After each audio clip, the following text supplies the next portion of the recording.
Hello, folks. How are you doing? We're back. We're back after a week off. And yeah, hope everybody's doing good. Bean is meowing to say hi. Hi, Bean. Come on over. Oh, whenever you're ready. In the meantime, how are y'all doing? Hey, Sora, Yo, Hammy, Ricky, Beppo. Hi, Bean. Bean is screaming at us. Pyro, Siegfried. Katna, good to see you. Nid. Hi, y'all. Detective. Welcome, folks. I don't know if the mic is picking up Bean, but he is screaming in the corner of the room while looking at me. I think that's a way to say hi. Hi, Bean. You are about to watch a very personal medical horror about to come to life. We'll see. We'll see. Hi to Sora and Kenna and VC. Well, I guess you're all here. Hi to everybody. You can't hear him? Bean, they want to hear you. Come on over. Bean. Ven aquí. Eso. The Screamer. Say hi to chat. Hi, Bean.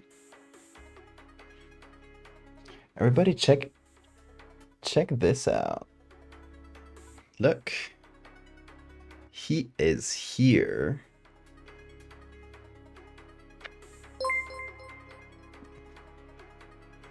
Meow. Vin. Meow. Meow, indeed. Bean has been exceptionally cuddly because he has been in the daycare for a week. Because I wasn't here last week, so he was in the daycare. Really nice kitty daycare that's in the city. Hi, Bean. But every time we leave him, he gets the impression that, oh, Anna, 34 months. Thank you so much. Yeah, every time Bean goes into daycare, he believes that we're abandoning him forever. So he has a lot, he probably has trauma from being abandoned as a kitten. So no shade on that. But he every like one will come back after him being out for a little bit. He'll be so cuddly. Hey. Hey. You better love me. Where did you go? I missed you. Treatos now. Yeah, he missed us so much. And for the last couple of days, he's just been asking for attention nonstop. You gotta give it to him. You gotta. We tell him with our words, but you gotta tell him with our actions that no, we're not gonna abandon you ever. You're the best boy in the whole world. Aren't you? He's purring. He's been purring constantly since I picked him up. He does not want to be apart from me. So yeah. That's what's been up with Veen. Oh, that's the other way. There we go. Hi. What's been up with me? I have been doing the Camino de Santiago, which is the... I don't know what the St. Jack's... I don't know the English name for it. It's like one of the three, I think. One of the big pilgrimages from Christianity, from like way back. Not a Christian personally, but it's just a really nice hiking trail that goes all through the north of Spain, and there's a bunch of versions of it that have been like popular through the ages, but it's been done since the Middle Ages, and since they claimed that the apostle Santiago, which what's the English translation for Santiago? I need to figure these things out before I say them in English. St. James, apparently. Anyway, one of the apostles is buried in a church in Santiago, hence the name. And ever since the Middle Ages, people have been going there to kind of pay tribute to this apostle. And it is, we did like the last 5 days of it during Holy Week. So a lot of people were doing it. And yeah, it was kind of my partner's idea. We went with a bunch of friends, like mutual friends, and it was just a lot of fun. It was like 5 days of hiking, total of, I don't know, 120 kilometers, something like that. It was between 20 to 30 kilometers a day. I'll let the Americans translate that to miles. But it's really nice. Here's fun trinkets from there. So they have this little booklet of stamps that you can fill out, and every day you can fill up stamps. So I just, you can do this. Woo! Yeah, it's really nice. Like every restaurant, every inn, everything on the way has a little stamp thing. So you just fill up a little stamp booklet, which is really cute. 20 miles? 20 miles. Less than 20 miles a day. Thank you, Wen. Also, Bean is still screaming. I don't know if you can hear him, but he has been active. The Way of St. James, thank you, Sora, for the translation.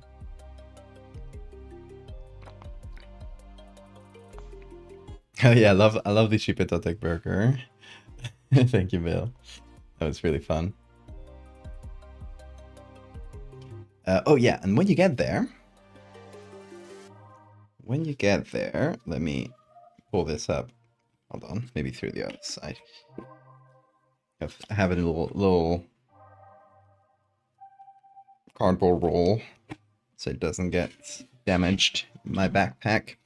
So once you get there, they give you a nice title in Latin saying like when you got there, how long you walked, and I don't know, can't read much Latin, but it's really funny because they say I am Dominum, so like Mr.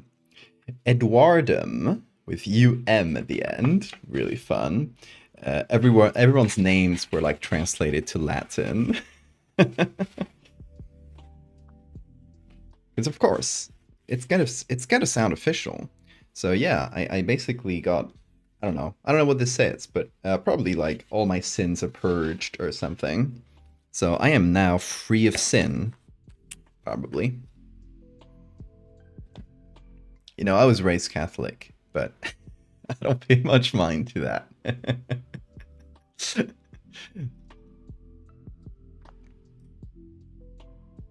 Show with the mug. The mug. Keep your hands off my art. It's fake AI hands. These are actually made in Photoshop.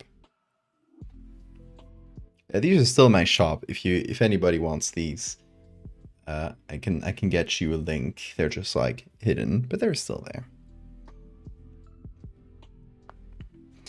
Also, it's my favorite stamp. I gotta say, oh, we got like a nice like wax stamp, which was really cute. It was like a mix of colors. I like that one, and I'm a big fan of the 100-kilometer one, which was one of the like big land kind of every time there's like a fork in the road, it's signaled with one of these. Like it's a stone version of one of these, right? It tells you like an arrow telling you which way is the correct one to Santiago, and it tells you like how many kilometers left. So there's a 100-kilometer one, which is like, it's a big landmark. So that one was cute. I don't know. Most of them are just like, they're just like, if you go to like a bar or a restaurant, they'll have like the name of it, and they'll have there's one that's backwards. Whoops. They'll have the name and the address. But we tried to go to like places that looked like maybe they had a cute stamp on them. Like, I don't know, this bar had a little hedgehog. So we went like, oh, the stamp probably has a hedgehog. And indeed it had. We were all very happy about that.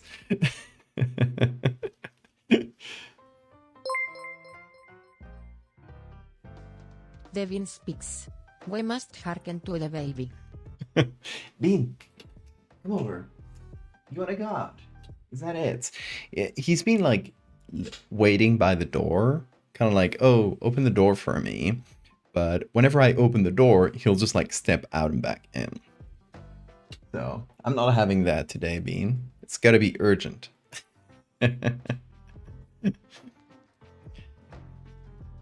You can't hear the Bean demanding. Yeah, it's like when he's back in that corner, he's behind the mic, behind the computer, so it's kind of hard for the mic to pick it up with the noise filters and stuff.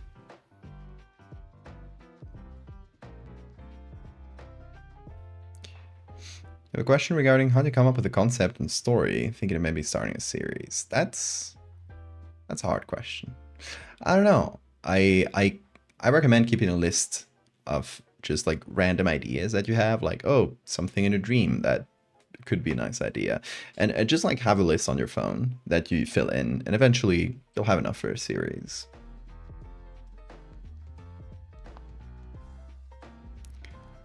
I've been building up my sin stat for so long. I have to start from scratch now. Damn. I didn't know that was counted. Damn. And my high score.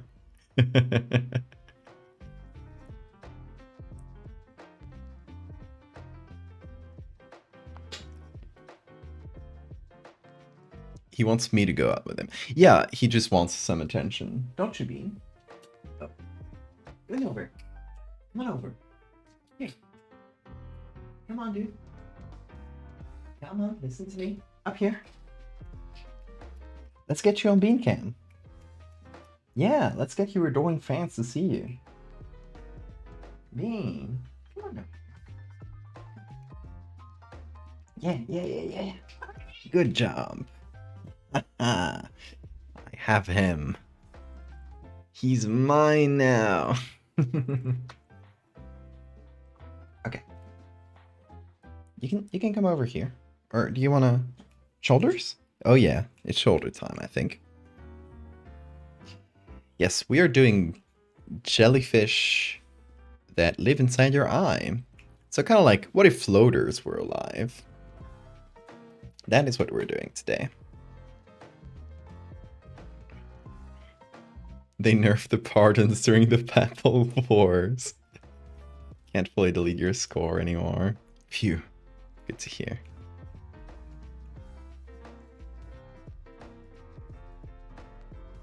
Friends, in your eyeballs? It's more likely than you think. Bean, hop on over. Come on. He's bumping the mic. Sorry if that's making a lot of noise. He loves scratching up against the mic. Come on. Yeah, there you go. Here's a treat for you.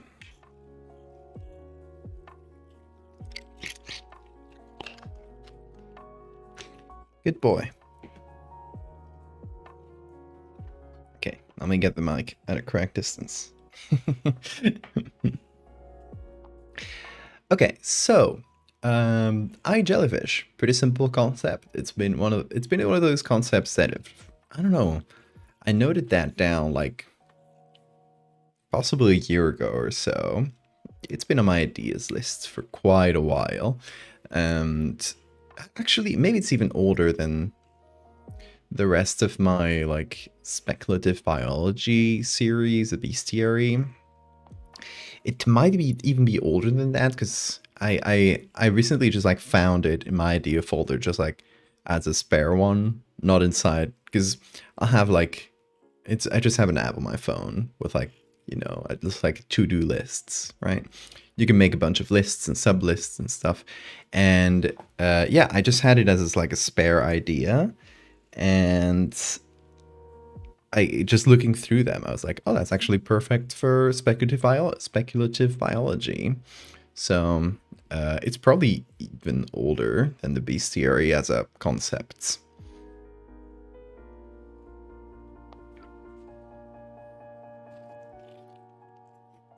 jellyfish that looks like an eye? Nope. It is a jellyfish that lives in the eye. It's a very, very small jellyfish.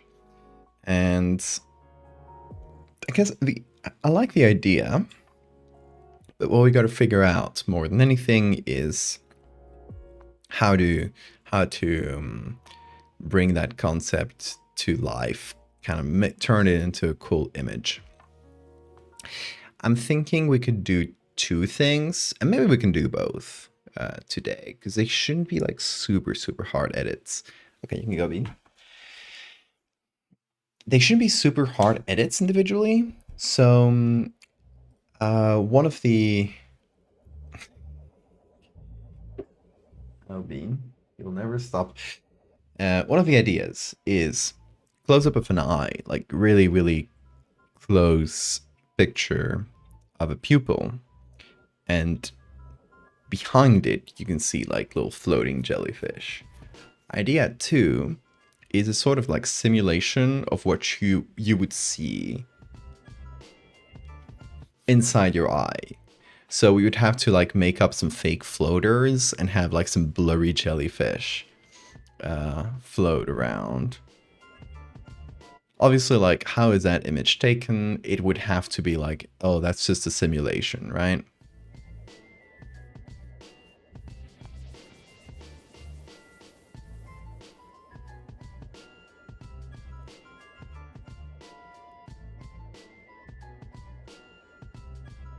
Are they at least mostly harmless?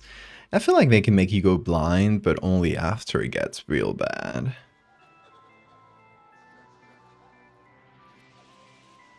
It's like, it starts with floaters that start like getting bigger and bigger, and you start getting more and more floaters, and you eventually realize they're alive. They're eating the inside of your eye. I guess we have another really close idea with the bird that drinks your eye juice. So that would be my second eye parasite.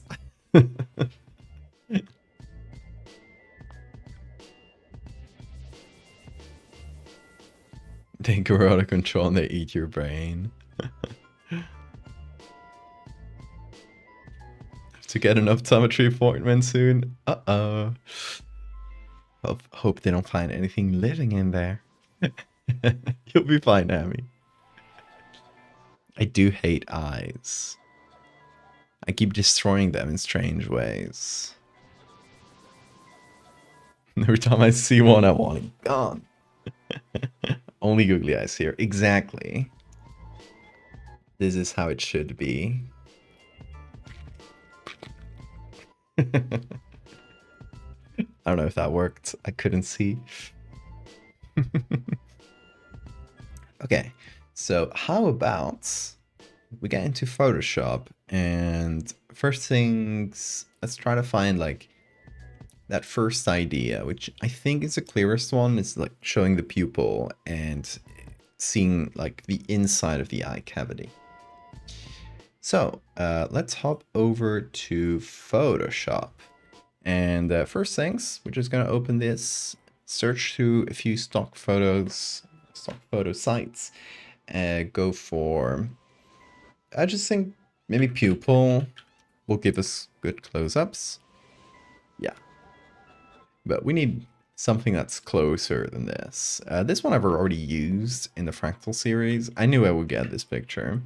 That's sort of what we want. Maybe a little, maybe even closer than this. So yeah, maybe it needs to be like, you know, kind of an optometrist's point of view. Hi, Bean. Do you want to go out? Okay, I'll see if he wants to go out. Because I don't know why he's screaming so much. I think he just wants attention.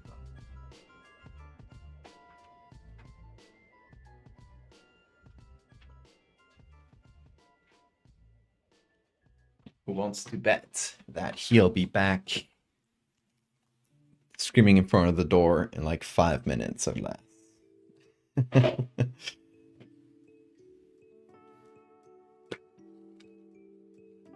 Every time you see eyeballs, you want to pop them in your mouth and bite. Completely normal thing, yes.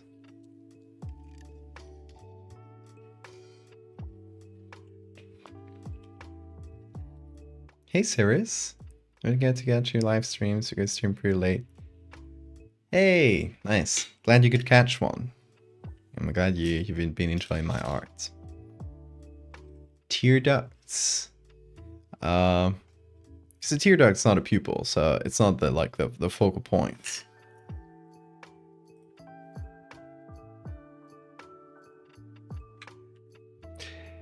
Look at this really big pupil. This person has either had some kind of like dilation things they gave you at the eye doctor, or he's on he's onto something. Okay, that's another pretty good close-up.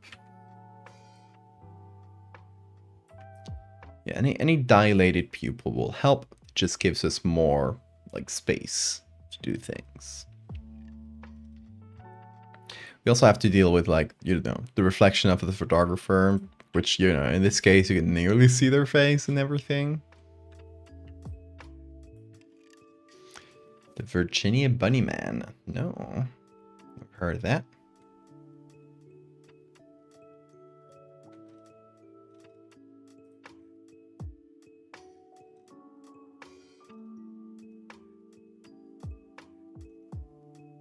I was like, what is that image doing here? But yeah, it's giving us classroom things because of the word pupil. Makes sense. Here's another pretty good close-up.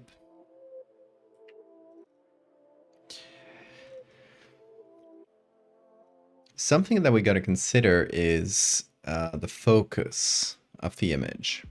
If you take a really, like, you know, really big close-up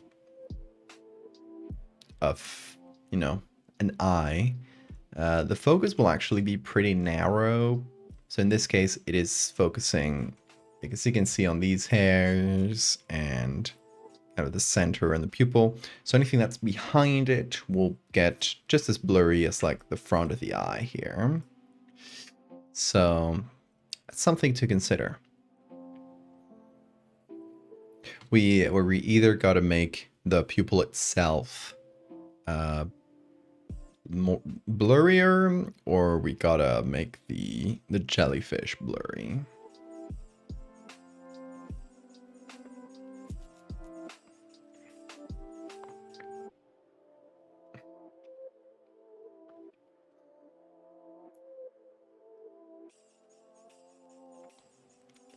You have such a loving man. Explain your concept to him. It reminded me there's actual parasites that can get in human eyes. You know, just to make you feel better.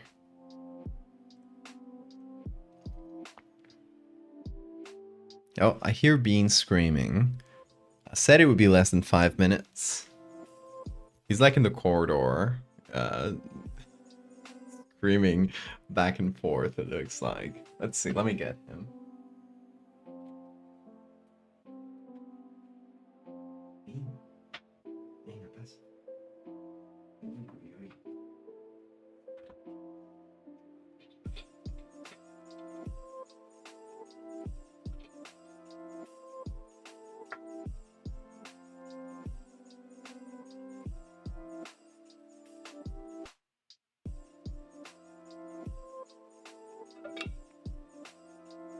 The Bean is here.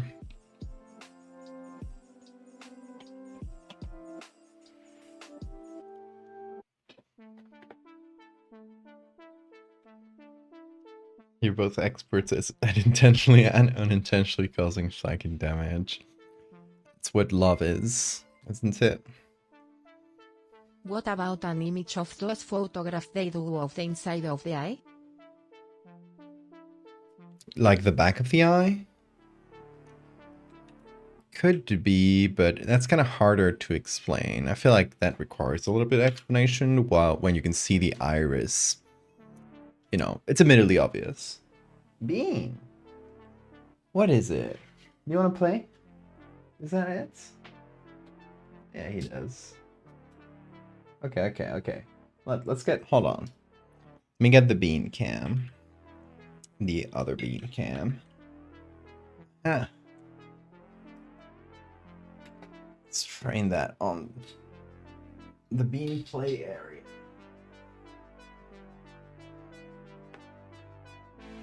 We'll see. Will he go get it? Oh yeah.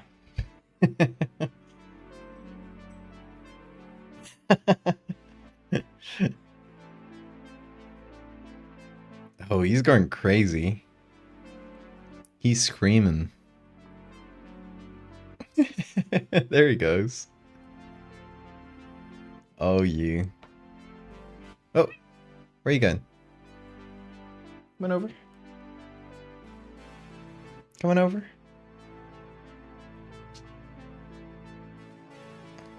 Get it, get it, get it. Oh.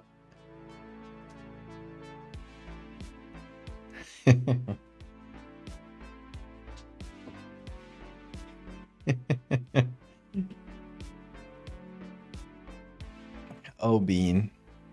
Nope. Oh, there he goes again. Where were we?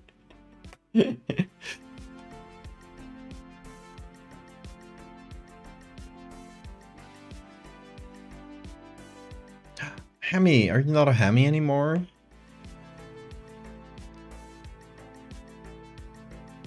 Val's my favorite cat streamer that sometimes does artwork on the side. You know, he's the real protagonist. Anyway, I really love this image. I've been yapping over it, but I like this one a lot. I feel like that's pretty much what I want, even though, you know, ideally I would want to have like the top of the pupil, but it's a pretty good setup. We can definitely, like, you know, we have this full pupil. We could definitely mix it and get something a little bit more complete.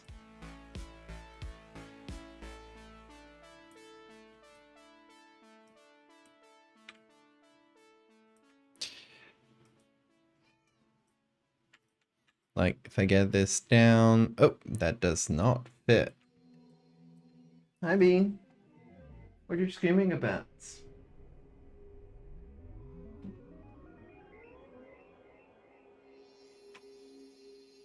You got so much energy today, don't you? Yeah, you do. There you go.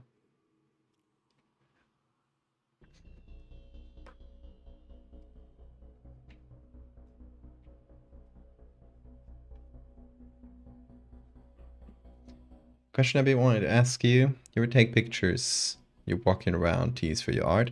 Definitely. I got some really nice lichen pictures when I was walking around. I got lichen and moss in general. When I was walking around in this trail last week, because it was a lot of it was just through these really like dense forests full of lichen and moss, and I got some good close-ups that I'll use for a project down the line that I can't speak of yet. But once you start seeing stuff I made with lichen and moss, you shall know. Hi, Bean. Come on over. Come with me. Yeah, jump. Yeah, good jump.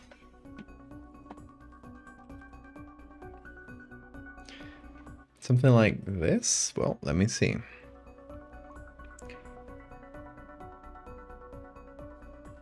Oh no, we need a good look at the inside of the pupil, because that's where the boys are. Ooh, kitty. Okay, we're starting to get less interesting things.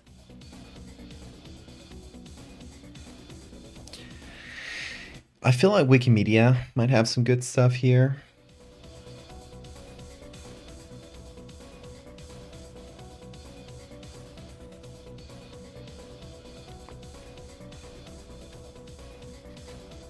Lichen. Yeah, with CH, with CH.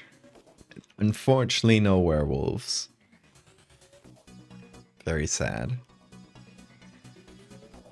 Don't give you much save this. Well, that's a good cat. We'll need to see it.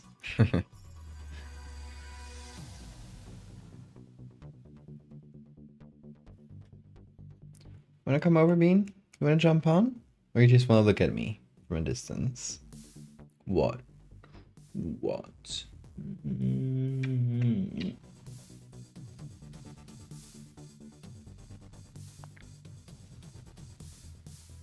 Massive light bulb reflected. Oh, that's pretty easy to remove. But yeah, we still got like some better close-ups here.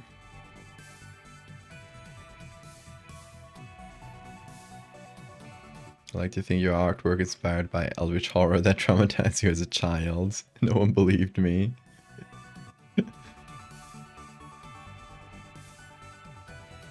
Hey Fate, how you doing? Like, I think about like Junjito is such a sweet and kind person. Thank you. He's able to more easily tap into this secret wellspring of the horrors. I feel like, you know, that's definitely a circumstantial evidence sort of theory, but I feel like horror artists tend to be like really kind and sweet people because you get all the bad stuff out through your work, so you can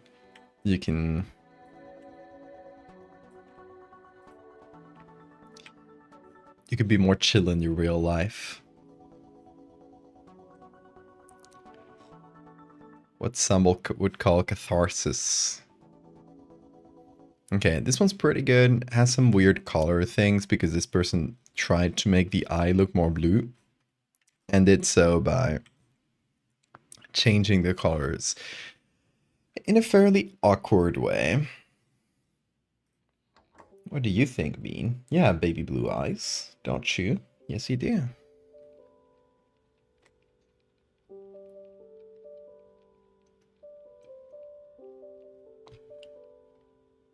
Do you want the pupil dilated?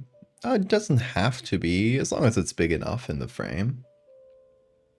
It's a photo of a full eyeball, about to be dissected, so warning for stream. Okay. Let me... Oh, first of all... Hold on. Bean. The one and only.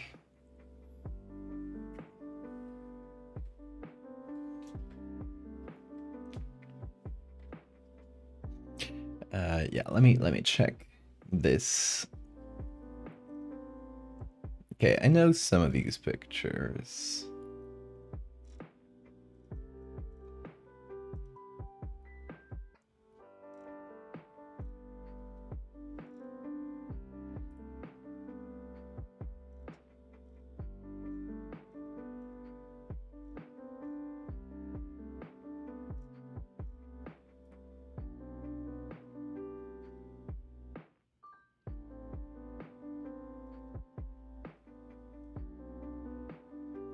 Oh yeah, good thing I didn't show it, because there's a full-on dick in one of them, so I would not have been safe for stream. We got some pictures of the retina.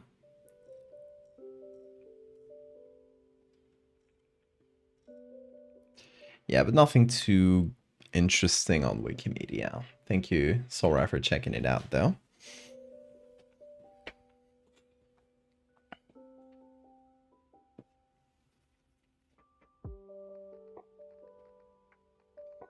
Correlation kind of thing. Where the sweeter you are as a person, the more likely you're into the kind of monsters whose very concept is so deeply unsettling.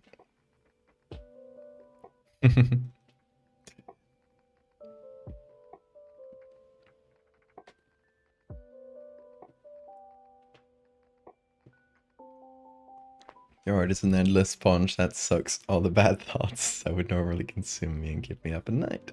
Exactly, that's what I think.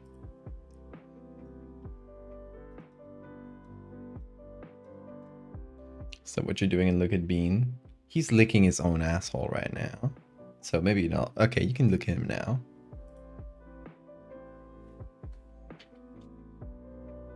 He's getting a little shower. He's done with the asshole now.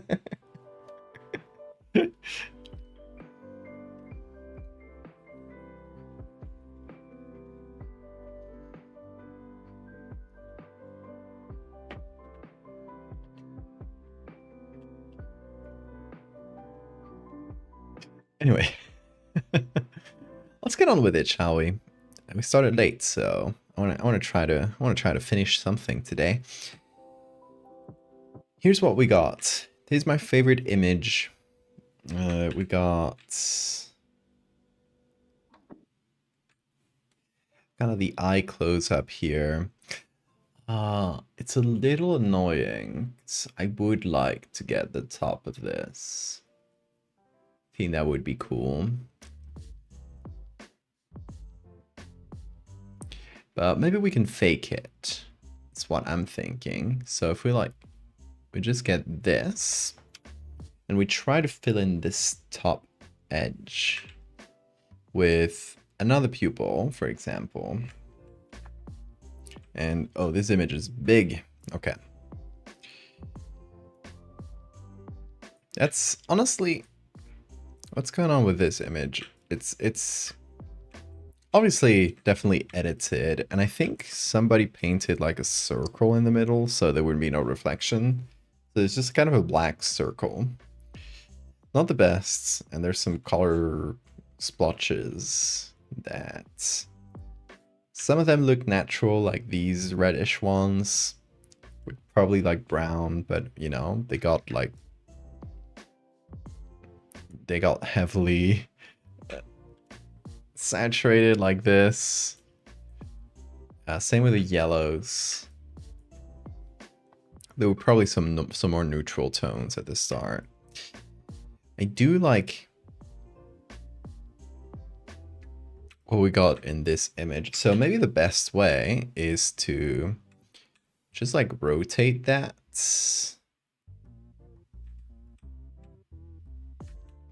Maybe like squish it up a little bit. And just see if we can sort of do this. Hold on. Do this.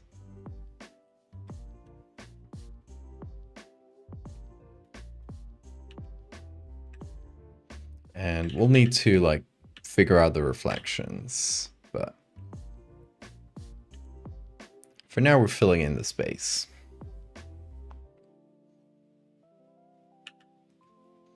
You have like 200 OCs? What do you do with them?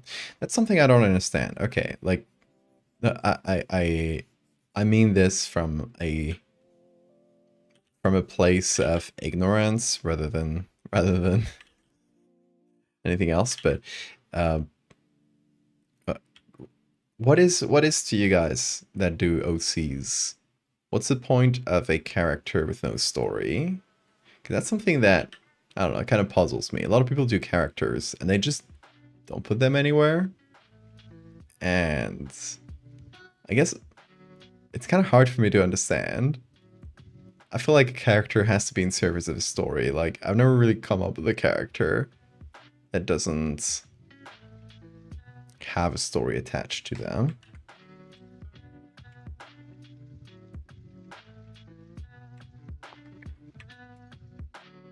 So I wanna understand.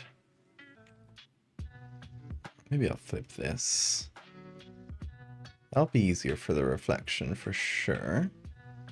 It's a little wonky, like it's not perfectly circular. I did squish it a little bit, but still it's like, even in the original, it's a little bit triangular like this. So maybe I'll have to just move it around a little bit.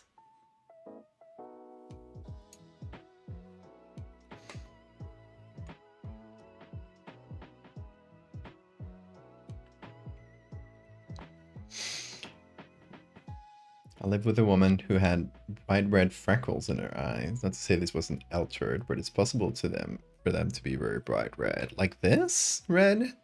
That's surprising.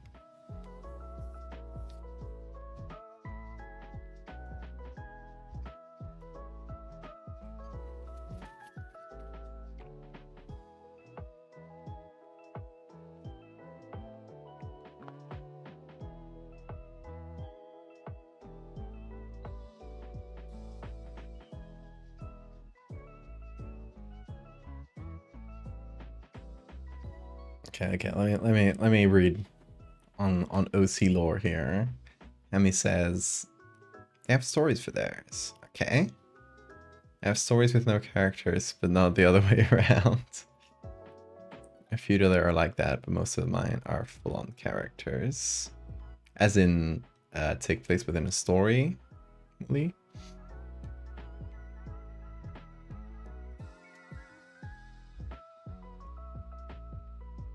I think most of us design them for a story. Really? I feel like most OCs I've seen that are referred to as like OCs rather than characters don't really have a story. Or if there is a story, it's like in the mind of the person, but they only share the character itself. So it's like, you know, it might exist, but what sound does a tree make if it falls down in the middle of the empty forest kind of deal?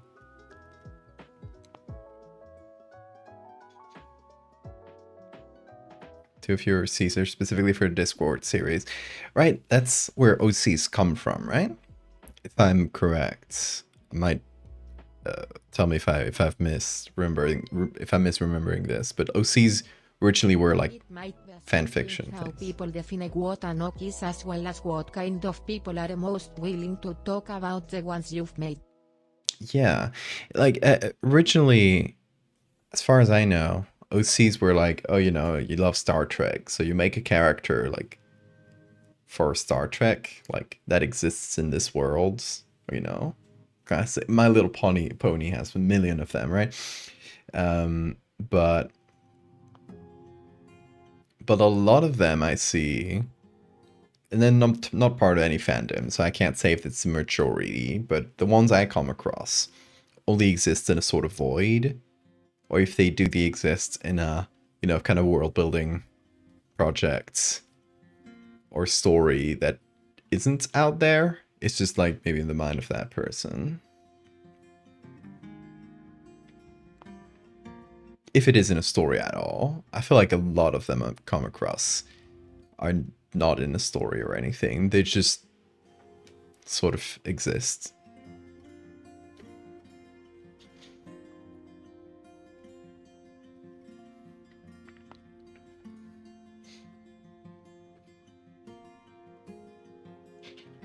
I consider an OC to be something you've made for an existing franchise. I think it used to be that, but not anymore. Like, I might venture to say those are the minority nowadays. Like, most of them exists in this void or in a personal project. At least the ones I come across. Again, I'm not part of any fandoms. I've never been. I've never been in a fandom. This is something that might shock a lot of people online, but I consume a piece of media and then I move on to the next one. So I've never like stopped to be in any sort of fandom. I'll see fandom stuff from time to time. I'm not like oblivious to it, but I personally like never felt the drive to be part of a community based on a piece of media, if that makes sense.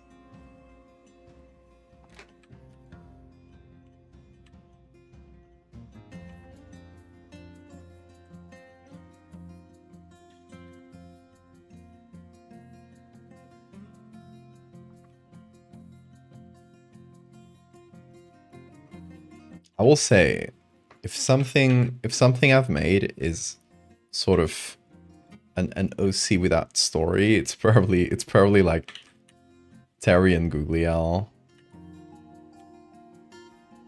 And Terry has a story.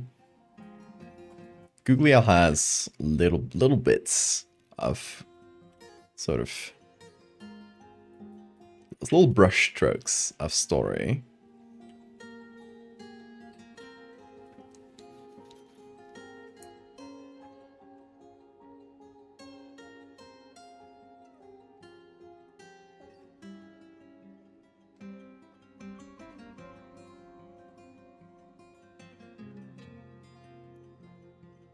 You have a giant world with like 5 main locations, different stories, and a few tying to each other, and has AUs. It's and Muli, tell me about this. I'm gonna pick your brain a little bit, but feel free to not go into detail if you don't want to. But is this world like only in your head? Do you like? Are you writing like maybe a story within it, or short stories, or a novel, or a comic, or is there any like destination for this story?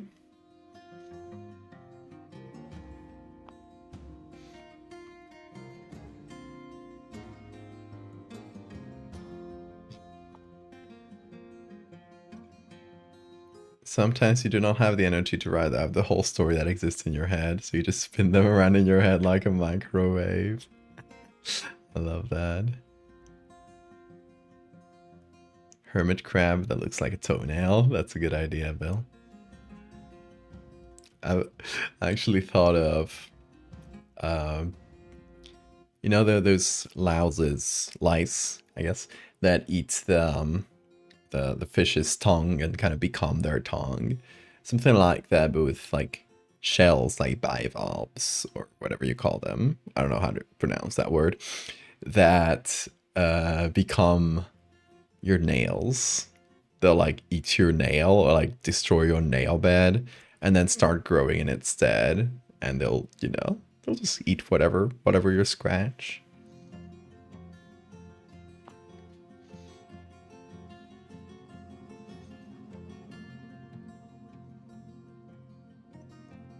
How does it feel to have never been part of a fandom yet to have garnered one of your own?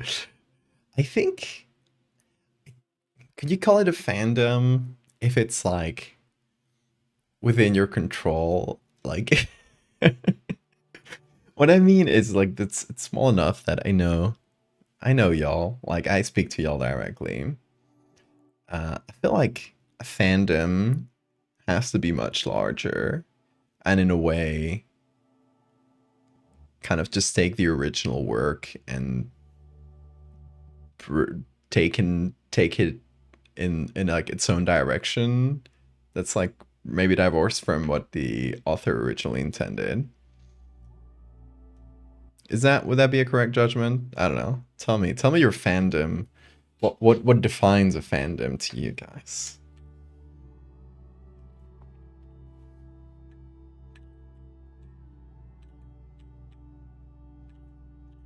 Like, is this a fandom? Is a fandom in the room with us right now?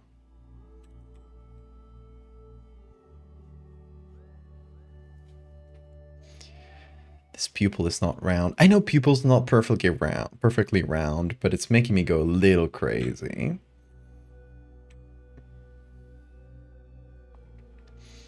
In other very funny news, turns out,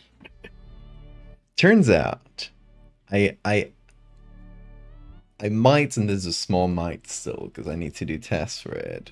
But to nobody's surprise, I might have ADHD. This is according to a friend of my partner's who was in the trip with us last week. And she just kept looking at me like,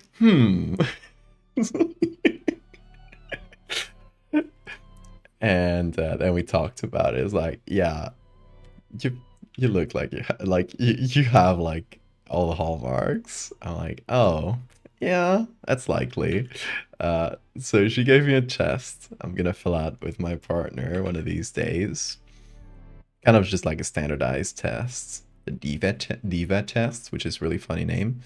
And I guess it'll tell me if I'm a diva.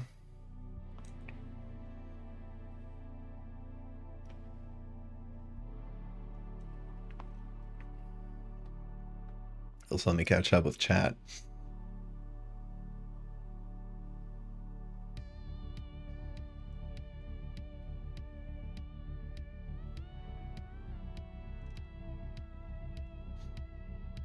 Do you think you're in the horror artist fandom? That's a fandom.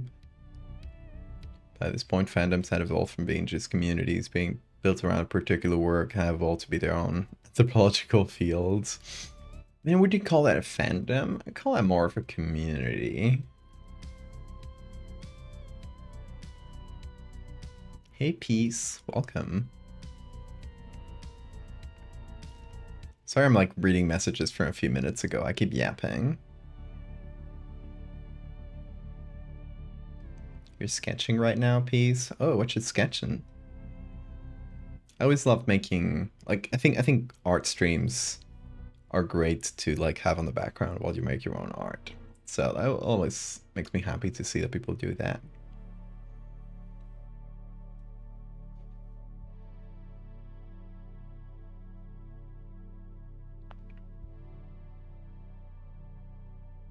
Speaking of OCs with no story, I want to shout out my man Isaac Asimov, who wrote entire universes from start to finish with no main character. Yeah, I dig that. I dig that. I'm more of a story first character second person, I think. At least that's how my, brain conceives of stories. Congrats on the ADHD king. Not confirmed yet. We'll see, we'll see. I'll have to take the test. Was it that obvious, Mooly?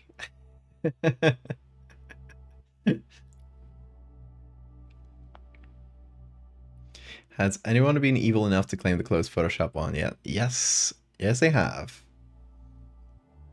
So cruel to do, especially if you're almost done.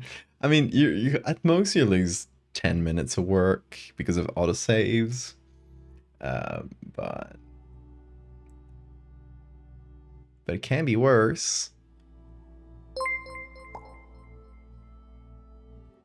Googly eyes. On that list of people saving up to close it.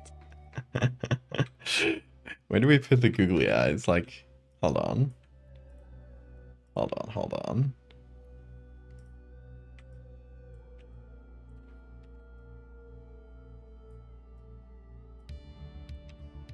There we go.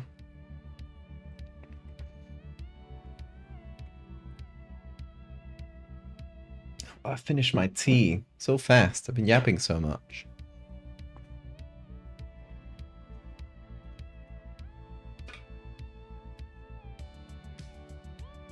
Can a person with ADHD draw this?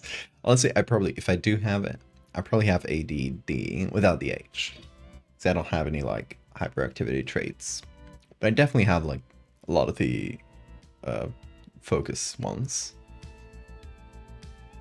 At least anecdotally.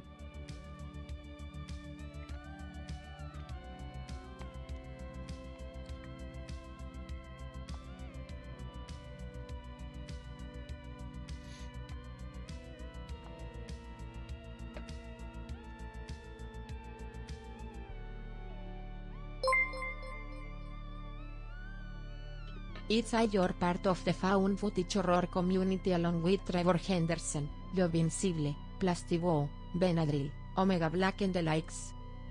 Yeah, I'd say so. It's but yeah, I'd call that more of a community than a fandom.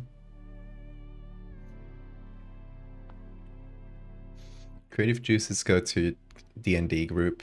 It's a great way, it's a great place to put your creativity towards just having fun with your friends.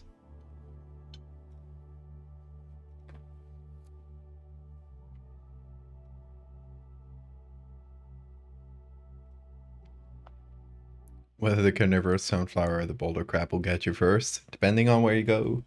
If you go to the beach or to the prairies. One day I'm gonna redeem Photoshop and close Photoshop and go to bed. That would be a funny way to end the stream.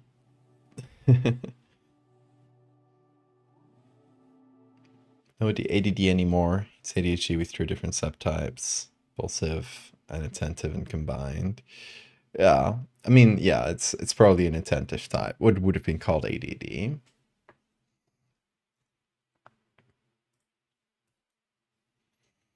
Okay, okay. Let's do stuff. Okay, first of all, we need to figure out this reflection. So I'm basically just copying bits of the eye over and over, so I can figure something out. Uh,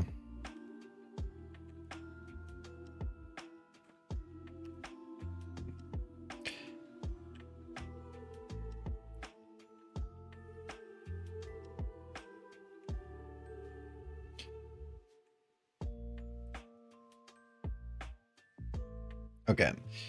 By doing this, I'm also trying not to repeat the same textures too close to like themselves. So in this case, for example, you can see a reflection here, like there's the point where it splits off. So I'm gonna use another chunk, different bit of the eye, and just sort of combine it so we can get something a little better. Problem is, you know, it's gonna be a little too bright, so we're gonna have to figure something out.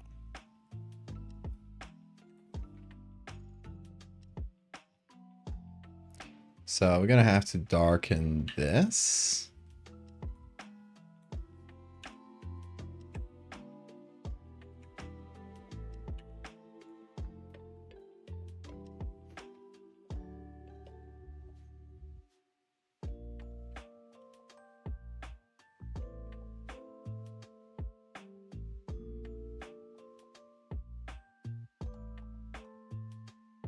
Something like that.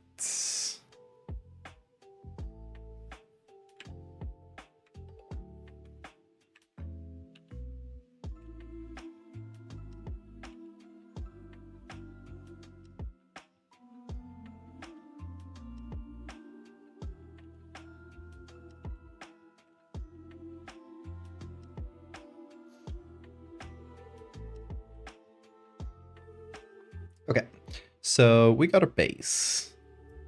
And we don't have the full 100% pupil, but it's much better than starting from just this. I feel like that was too cut off. Now we get a little bit more. You know, we're gonna have to figure out if we put a little bit of the top of the eye, like these few hairs that pop in. But I don't think we really need to.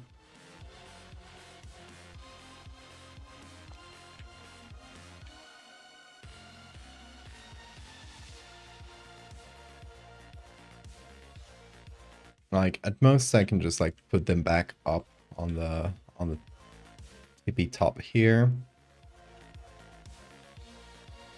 Like so. So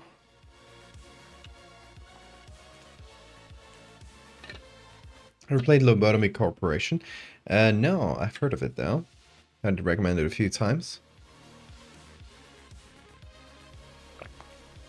Can totally go info dumping mode on the server. Yeah, we got there's a channel, or I guess a sub channel, one of those threads called Lore Dump. I think it's under the general channel, and people just drop a bunch of lore there for whatever they're writing, OCs, that sort of thing.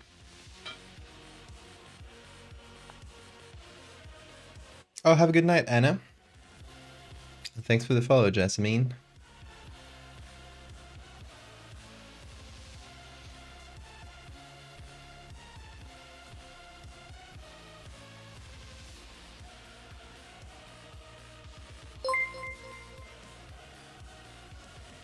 Buenas noches, Anacita. Anacita. First saw a thumbnail to Curious Archive video. Thought, what the hell? Lots of people have started, come across my work through Curious Archive.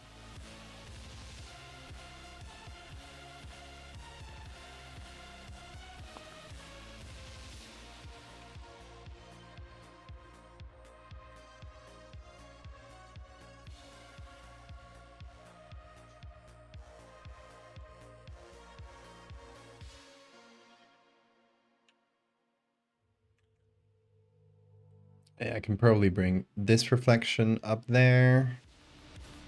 All right. Now, let's save all of this as background. I'm gonna delete the other images.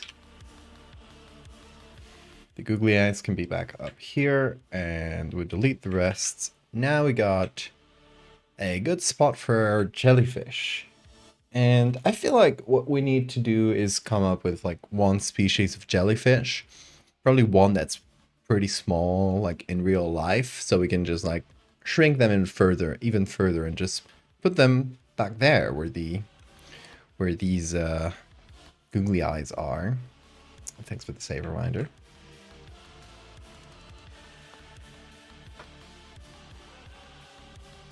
Coagulation Station, Voyager 19. Thanks for the Rex. Swallow the Sea. Thank you. What kind of jelly are you gonna use? That's the question. That's the question.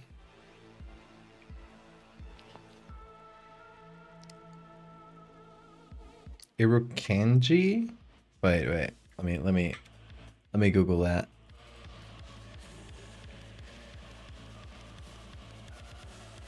What? Tiny?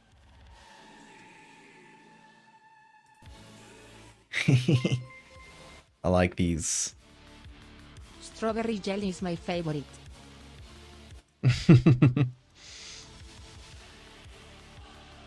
Portuguese man of war. Oh, that's a siphonophore. Is it? It's one of those colonial organisms. I don't recall if it's specifically a siphonophore. Okay. I love the little gasp of delight when I hear someone thoroughly discovering something new. So what's up with this type of jellyfish? Is it really deadly? Yes, it's venomous. One of the smallest and the most venomous jellyfish in the world. They inhabit the marine waters of Australia. Are they even smaller jellyfish? Hold on. Smallest jellyfish, Google. Ah, get that AI slop out of there. Oh yeah, it's saying the Urkanji. Small, but mighty. It's Italian, so you know it means business. Yeah, it's all telling me about Urkanji. Or just generally box jellyfish. So what we're gonna do is gonna head over to iNaturalist, and we are gonna look up Urkanji. Okay.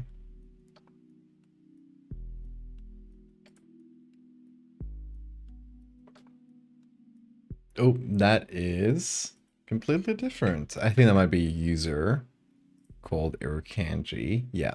Okay, Urkanji box jellies. Those should be the ones. Right. Yes. So we're going to see if we find any free to use images. No observation. Damn. Okay. Let's. Hi, Adventure. Welcome. Thank you for the raid. Hi, folks. We're looking for jellyfish. Shout out. Swearing to your search Google, why not add the garbage at the top? For example, if you search fucking molest jellyfish, Google would give you the results without the I. That's a really good suggestion. I love that. Adventure, how was your stream? What were you doing? Okay, so we're here checking out box jellies, because we're gonna put them inside an eye. This one. So yeah, we're trying to figure out a good jellyfish to use. The best way I can describe how a moon jelly feels is like yellow, but also frozen. I love that. Okay, not a lot here. Mangrove box jelly. We got a few observations.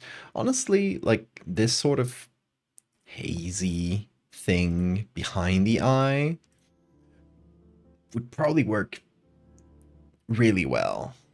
What do you guys think? You got Civicus's box jellyfish. It's a hard one to pronounce. Jimble? This guy's name is Jimble. That sounds like a nickname for a gym. What's popping, Jimble? I love the Jimble.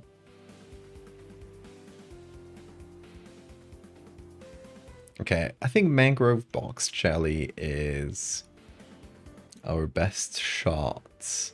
We got a few images of it, all equally hazy, but that's kind of what we need, honestly.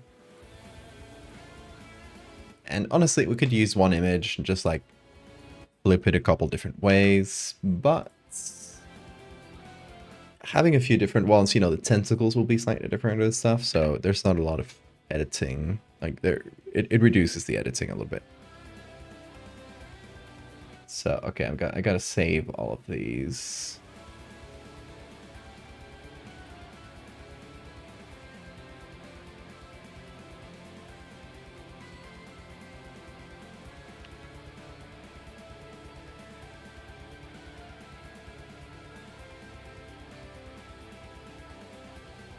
Honestly, the fact that it's seen through water and not like out of the water, like it's in its environment, it's floating in water. It's not a picture of the jellyfish outside where it's just kind of a blob. That's kind of what we need.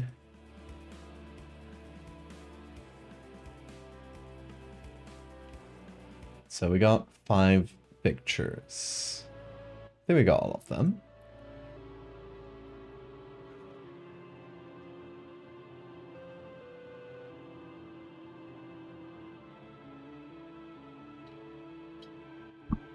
The chimble fish.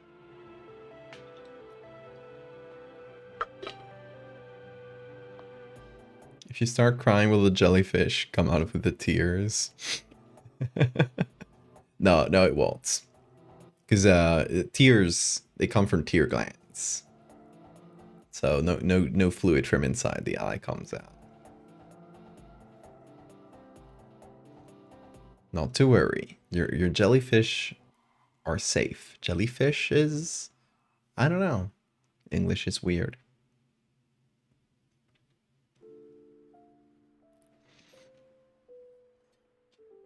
Got your old 3DS working again. Nice. I got a 2DS that I gotta like fix up a little bit. And maybe don't tell Nintendo, but you know, pirate it, because that's the only way you can get games anymore.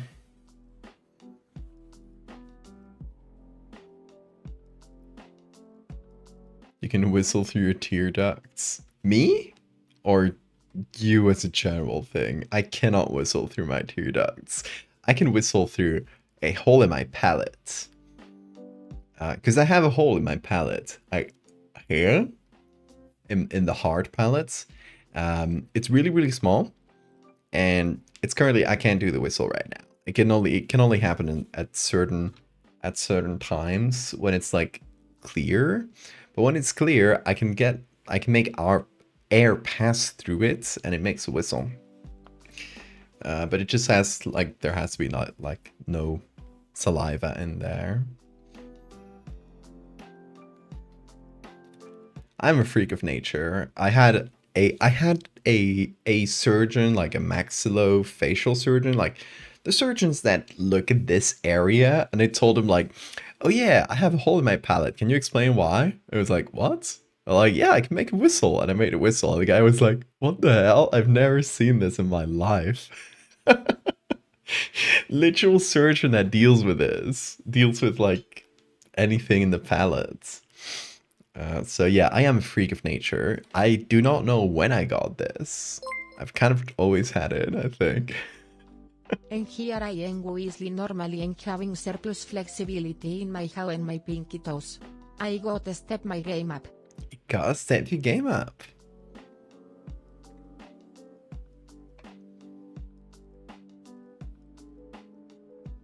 Is it like whichever side of your sinus isn't currently inflamed? Don't really know. I guess I could, if I really wanted to, I could just like try throughout the day and see like when it's open and when it isn't. But I'm not like thinking about it most of the time. Sometimes I'll like, you know, if you make any sort of like vacuum in your mouth, you know, you just pull your tongue down, it kind of creates a vacuum. It'll pull air in. That's how I whistle with it. And yeah, sometimes I'll do it accidentally when eating or something. This very, very small whistle will come out. It's really funny. If I can do it later, I'll try. But not right now, unfortunately. It's currently blocked. Yeah, it might have to do with the walls of it, like the mucous membrane in the walls of it, if it's like slightly inflamed or a little bit more fuller, it'll like kind of block the conduit. Also, the fun stuff is I don't know where it goes. Air passes through it. I don't know if it goes into like a sinus or into my nose. I know that when my nose is clogged, I can't do this. So it's possible that it goes into my nose cavity. It is also like in the hard palate, so it's like the closest thing. It either goes into like a little space in the bone or the nose.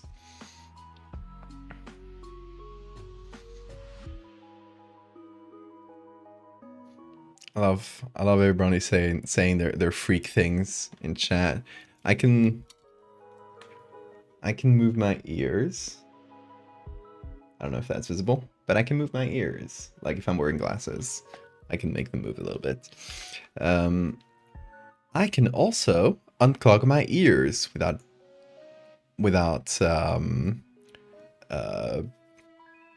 you know, moving anything. Like, you know, when you're in a plane and the pressure in your ears gets like it's not adjusted and it starts hurting, and you gotta like open your jaw like this to get it unclogged. I don't have to do that because I have I'm one of very, very few people that have like control over that muscle, the muscle that kind of opens up your the little canal that goes from your throat to your ear. So I can just like pop it open. That is apparently like a very small percentage of people can do that. Shout outs if you can. You're special. I can also control the muscle that tenses up your eardrum. So I can make my ears rumble. Or there's a really loud noise. It's a muscle that usually like automatically, if there's a really loud noise, it'll tense up your eardrum so that like less sound comes in, and it doesn't hurt. Again, a few people, a small percentage of people have control over that muscle. So I can actually like, if you can make your ears rumble by pulling like a little muscle like inside your ear, I can't really describe it. It's just like a muscle you can tug on, right? If you can do that, you're also special.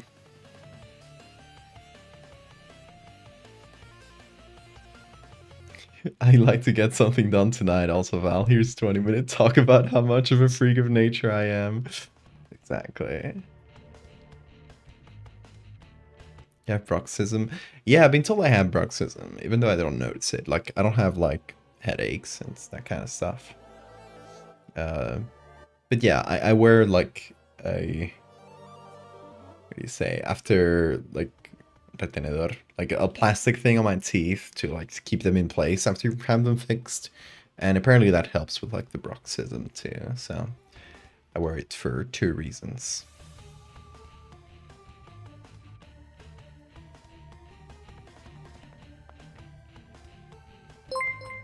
fellow ear rumblers. We Hell are yeah. little freaks.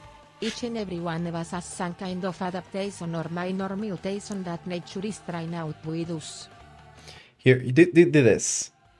Do this. Hold on. You touch these two fingers, and you do this with your. I can't. Kind of hard to do it with pointing at the camera, but do it pointing towards you.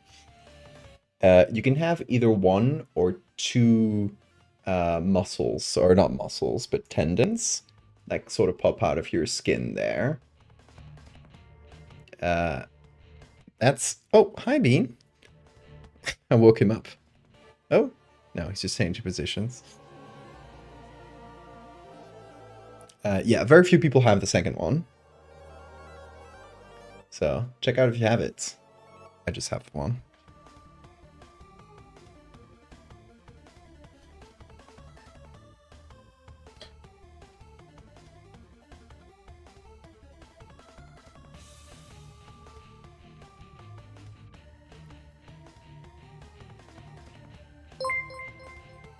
Do you have that tendon? Yes. M-O-N-K-E.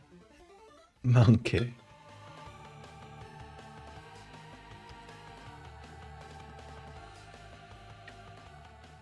Hi, Bean. Did I wake you up? Good morning. Did you have a good sleep? You have PlayStation dreams? What do you mean PlayStation dreams? Lake Juniper. What are PlayStation dreams? Explain.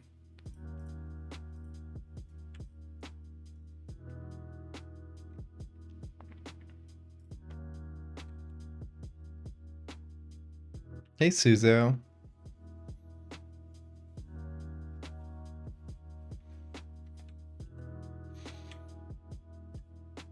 Okay, we're gonna do something real quick. I'm gonna set up just the edge of the pupil by painting it.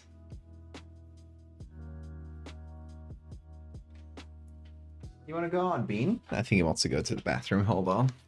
Gonna open the door for the Bean.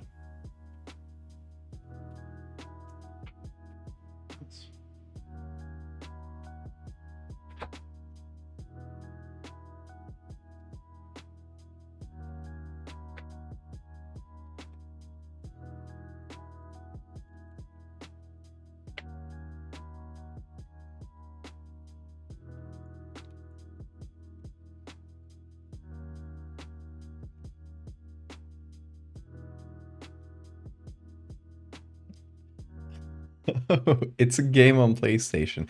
No, I don't have PlayStation. I have the PlayStation 4, but I've only ever used it to play Bloodborne. And it's not mine, it's my sister's. But yeah, I do not have that game. I thought it was like... I thought you meant like something called PlayStation Dreams, which is, I don't know. People having dreams about PlayStations. I was like, no, I do not have that. I do have a lot of video game dreams. Like, if I'm playing a video game, very often my dreams will take place, like, with...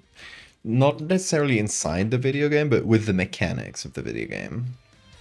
Right, let's say I'm playing Minecraft for a while. I'll dream and, like, it's something regular going on, but I can do, like, Minecraft mechanics. Like, I can place blocks, or... Does that make sense? Do you guys have... And it'll take place in the camera perspective. Like, I've had Animal Crossing dreams where you're seeing yourself from like up, like from above. You're walking around. Yeah, I do get that.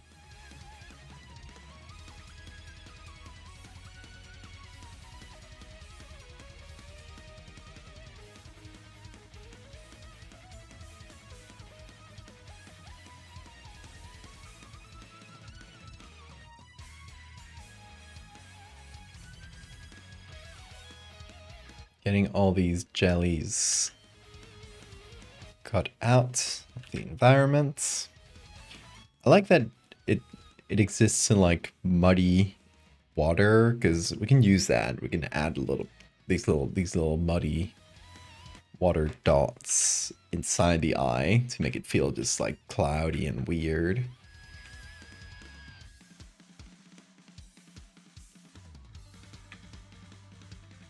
Let's get these googly eyes first of all on top, and then I'm just gonna hide them for a while because we need to see what's going on.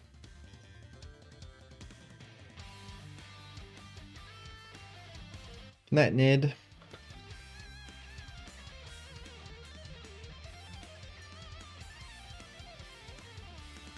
Where's add bean to the picture? Bean is always in the picture. In the literal stream window.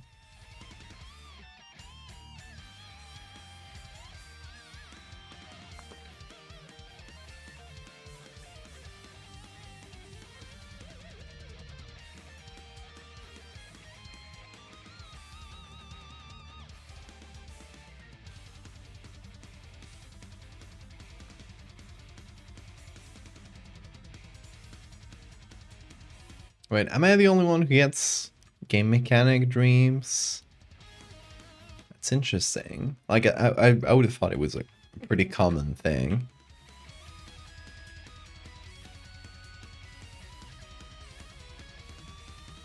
Okay, this one's definitely for the background. Let's see, how do we add this?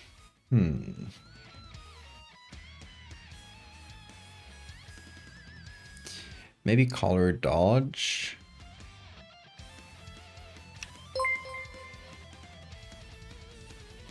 No, I dream I am in video games all the time. Usual. Thank you, thank you.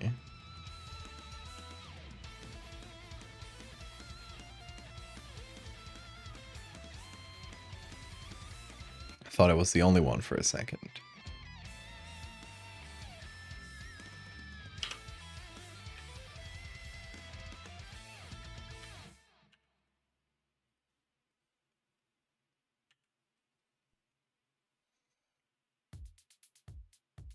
Okay, so that's a subtler one, but I want to apply the same filters to all of these and then apply them as color dodge. There we go. Oh, that one does not work, baby. Nope.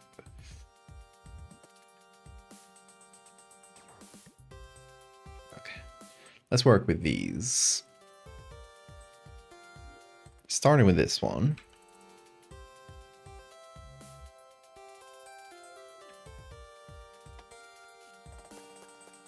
So there's a bit of a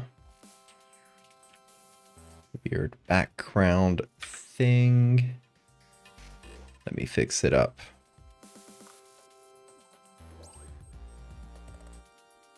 There we go.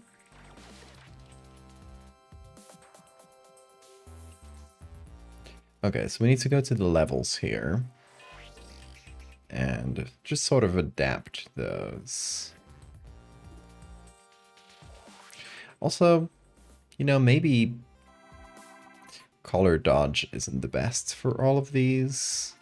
Maybe some of them can go on screen mode or... Yeah, let's see what if screen works. It would have to be like this or something.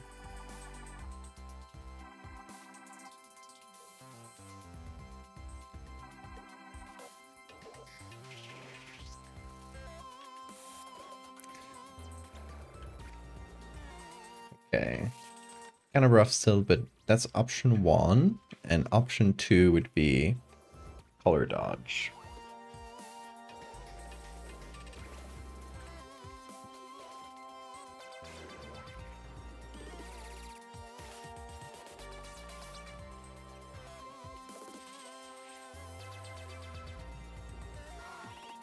Which looks a bit more interesting, I'd say.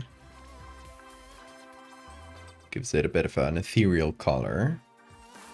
If you like Doctor Who, I have not really seen a lot of Doctor Who. saw a few episodes and it just kind of wasn't for me.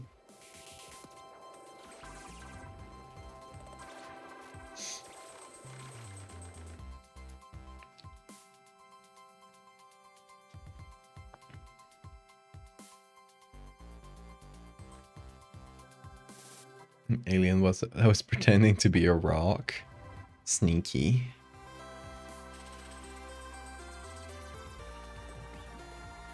Okay, I think I'll go for the color dodge mode.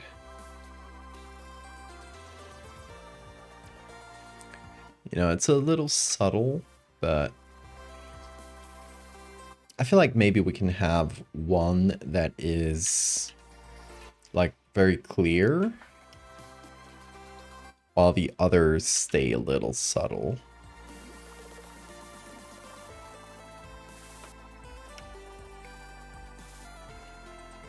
Okay, that's the copy. This one's the super bright one.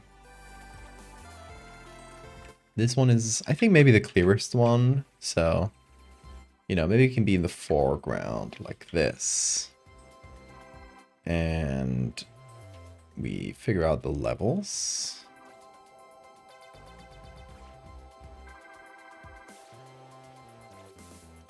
It has to feel like pretty transparent. Imagine you have this fluid jellyfish and then your retina detaches.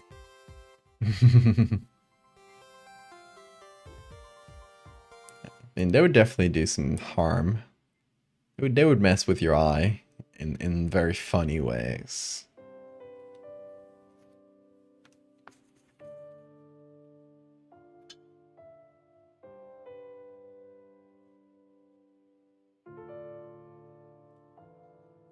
I had one recently where you were in a car crash, woke up, thought you were in a parallel timeline. It's always like when you wake up and you're not sure what's reality and what's the dream. It's always a weird moment.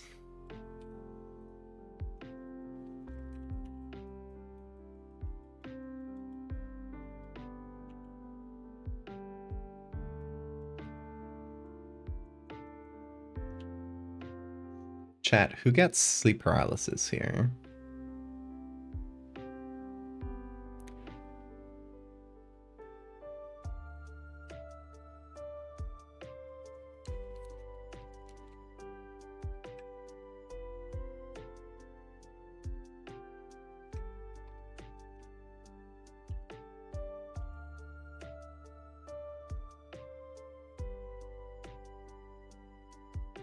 Hey, Cryptid.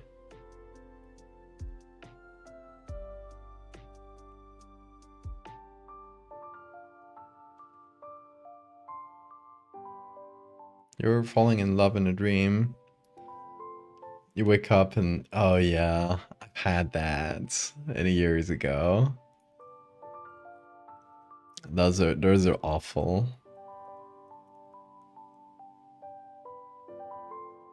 That jellyfish has a face. It kind of does. That is funny.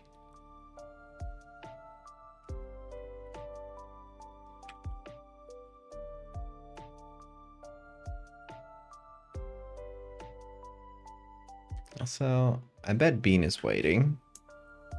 Let's see. Let's see if my bet is correct.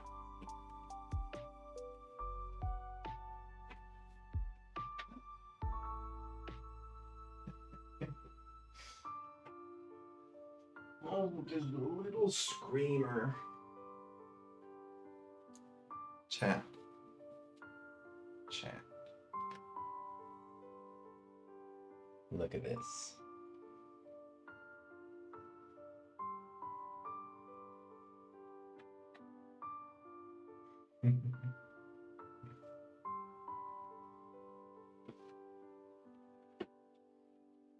You've JPEG Bean. No.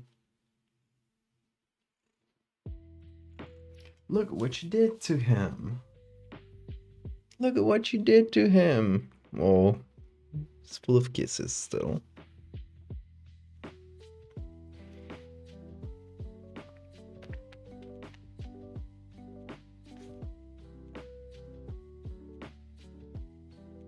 Hi, Bean. Look. Bean. Okay. Chat is saying hi. Can you see the words go up? Yeah. Okay, you go. You go there.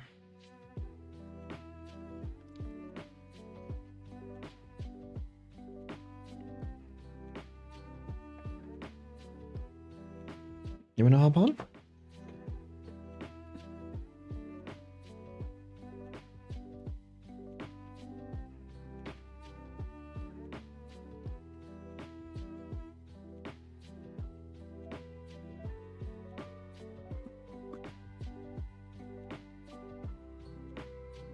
Bean on catnip, baked beans. Wait, I've shown you Bean on catnip, right? He loves it. Oh, oh.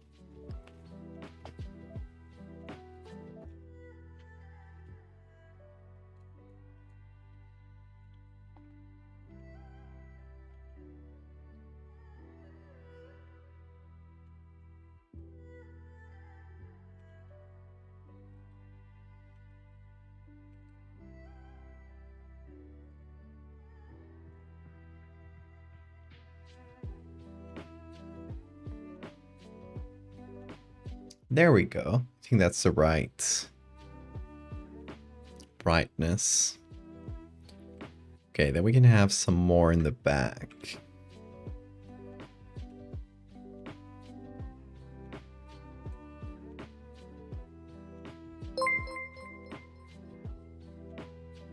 I got distracted in another tavern. Now Valley is crispy fried again. I blame myself for Val's fate, but I've seen how this chat behaves. Well, it's very easy to remove. Very easy to remove the JPEG. So I'm telling you. You like Invader Zim? I haven't watched much of it.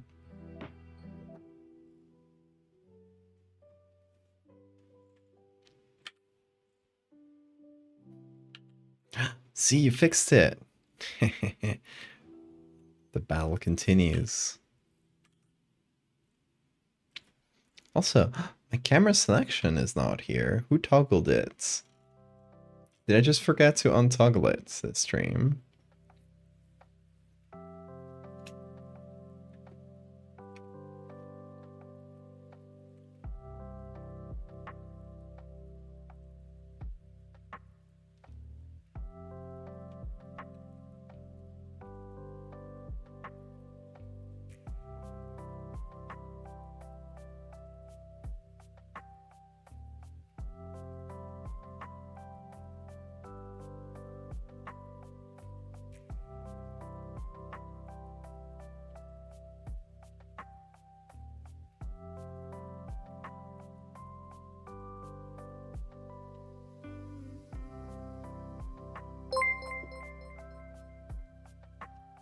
Ace cured.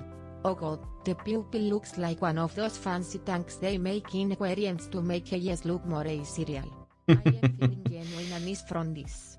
Val, congrats, you've actually managed to scare me. Thank you very much. That is always the goal.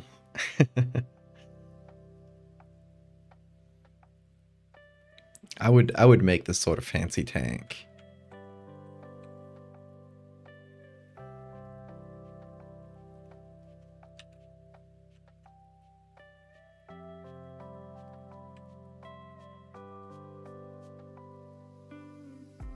I'm putting them all in like the same direction because I feel like they would, you know, they would be creating like a little current in the eye fluid. So they would all be moving in circles.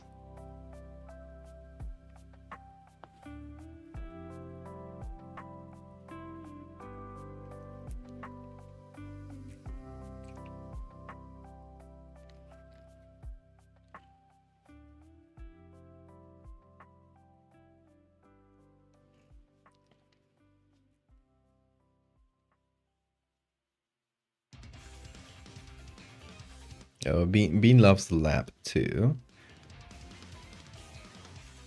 Especially if you're wearing some kind of blanket on top. Quarantine de Vitrius Morno. You know, they need something to swim in. They need a little current.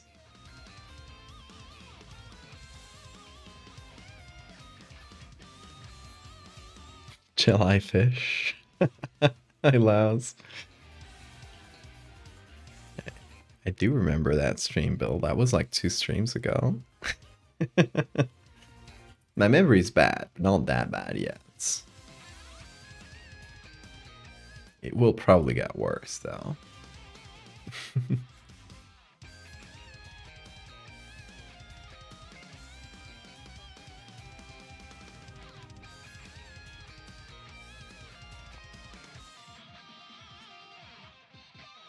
Okay, maybe I shouldn't fill the entire eye.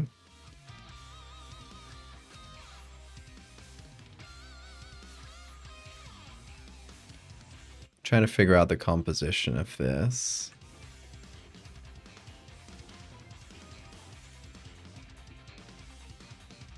I think maybe like really small guys. Just like little fellas. Yeah, that's the vibe. Oh, Bean, careful. Really bumped on the mic with that one. There we go. He's working. He's working. He had to run to work. What do the jellies eat? Whatever's in the eye. I don't think jellies need to eat that much, though.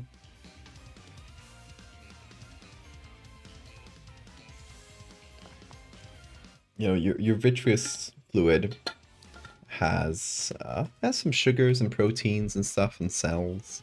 It's not the most nutrient-rich thing in your body, but it's also outside of the immune system. Because, fun fact, there's some parts of your body that are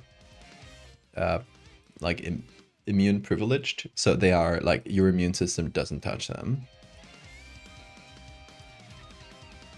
which can be a problem at some points because if your immune system comes in contact with some parts of your eye that are like privileged by the immune system in this way, they will, like, your immune system will recognize them as like outside of the body and will sometimes go on to attack the other eye in thinking like, you know, like now it recognizes these new proteins in the eyes and it thinks it is, you know, like outside proteins, so it will go target the other eye. And that happens to the testicles as well, which are also immune privileged. I think that's the word, and that might not be the word in English, but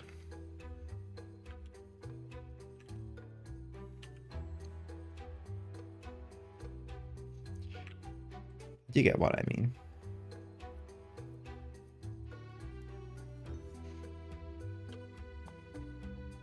So these jellyfishes are like pretty chill. They're not being attacked by the immune system normally. The test is for the first time, no berries. Yeah, exactly. How they get in the eye in the first place? Good question. You probably need... Hi, Bean. Hi, Screamer. You probably need some kind of wound in your eye and then just like going into infested water.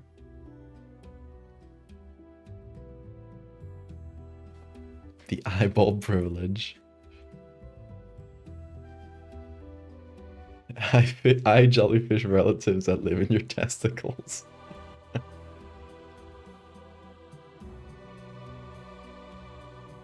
You can't unsee the faces? Yeah. I can... Hold on. We got googlies.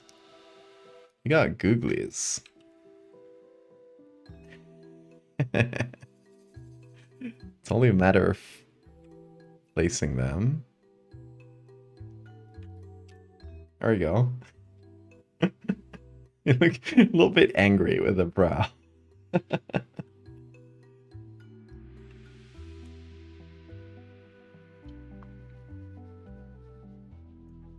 Jellyfish Testicles is a great band name. It is.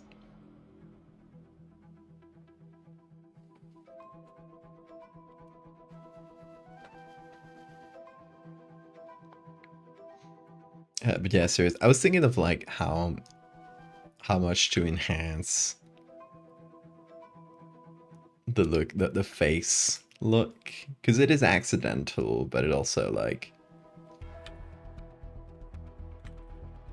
it also makes them look a little creepier. So I don't know. I wouldn't do too much, but maybe just like adding a little bit of dark like here. Hi, Bean. Come on over. Come on over, Bean. Also, oh, where's Bean? Hi. Come on over. Jump. Give it anime man meme face. Do not do this.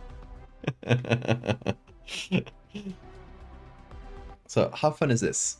Look at the background now. If you don't know, I figured out a way to make the LEDs read what's on the screen, like what you're seeing there, and like light up in the same colors, so you can actually see the pupil and the iris colors in my background. Isn't that fun?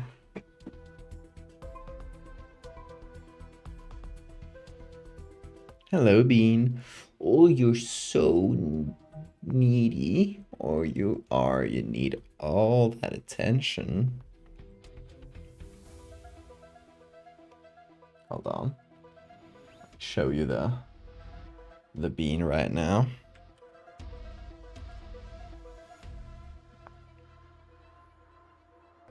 He's getting those good scratches. Aren't you, Bean? Yeah, right there, right there. Ooh, yeah. Ooh, that's the spot. That is the spot.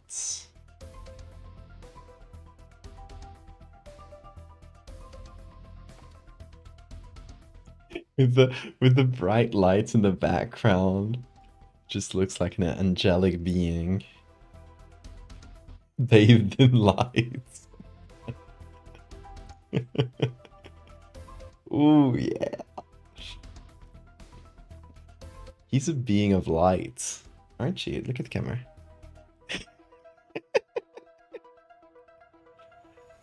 He's a little angel.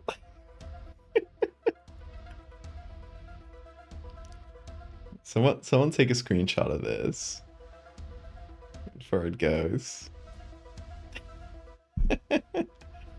Little angel. Un angelito.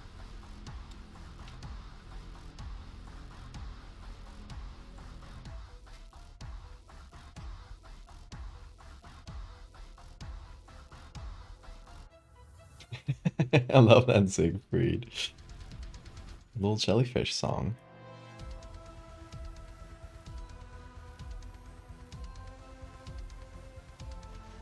Human brain is funny sometimes. Yeah, we've evolved to see faces everywhere. I think, you know, it's kind of an unintended side effect. It's just that our brains are, you know, due to our social nature, have become really good at distinguishing faces. So like there's an entire part of your brain, like an entire little chunk of your cortex that just stores faces. So just by virtue of having an entire part of your brain dedicated to faces, a lot of processing goes into just recognizing other people's faces, and it's so good that it just starts seeing faces where there shouldn't be. There he goes. Oh, he's working. Look at that.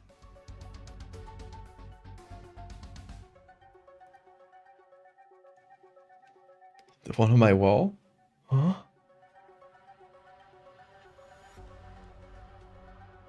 Fun with Bean featuring floaters.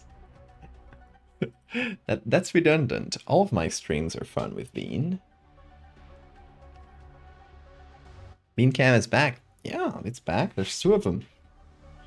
It's back and doubled. Since I upgraded my main camera to like, an actual DSLR where you can see me in full quality. Now my old webcam has become Bean Cam 2. This one. So you're seeing Bean Cam 2 here. That up there on the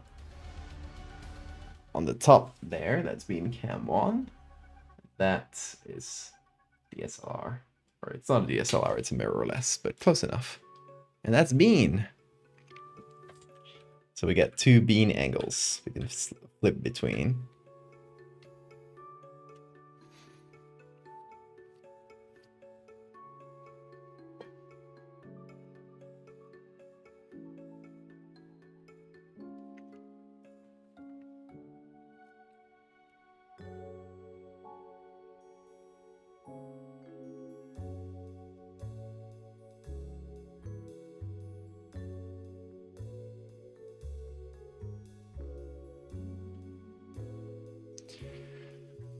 Okay, so yeah, I think I'm gonna have a few really small jellyfishes. I think the plural should be jellyfish, right? Just like the plural of fish is fish in most occasions. I don't know. English keeps being weird.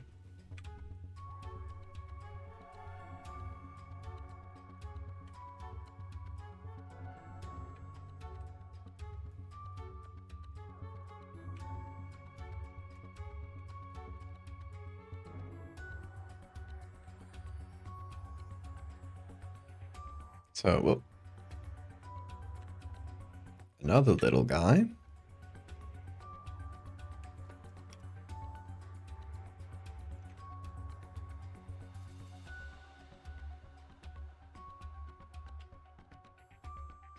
I feel like most of them would be really small, and these really big ones are just like the fully mature and grown ones.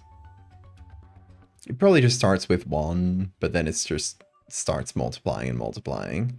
Since I believe jellyfish can do like asexual reproduction, so they can just like multiply, right?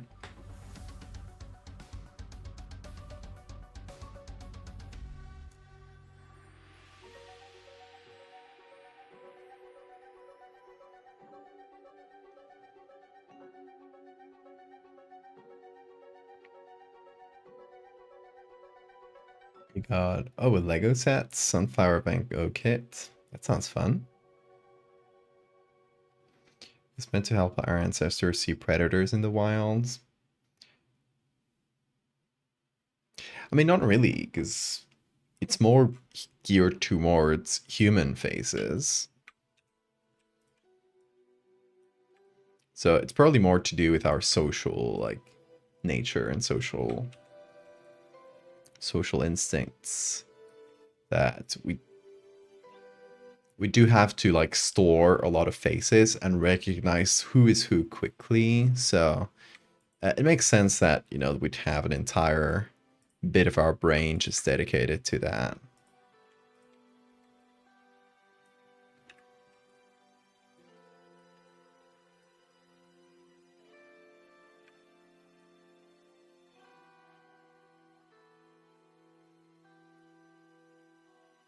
Okay, I dig that.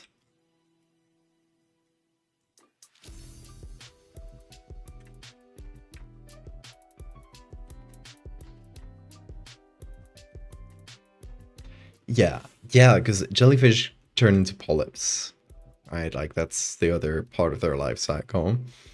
So they'd probably just attach anywhere and probably mess with your vision a bunch. Bill, you don't have to say the same thing 3 times. It's fine. I probably read it the first one. So yeah, please don't spam chat. So you start to lose focus on color vision, the floaters multiply your ability. Yeah. I feel like it would start with just like regular floaters becoming more and more like numerous. Like you start getting more and more of them. Slowly they start getting bigger and start seeing like little tentacles. And, you know, eventually, like as there's enough of them, the polyps will start messing with your vision. And as they start just like eating through the inside of your eye, you start just losing pressure in there. Your retina might fall. Start getting like big vision problems.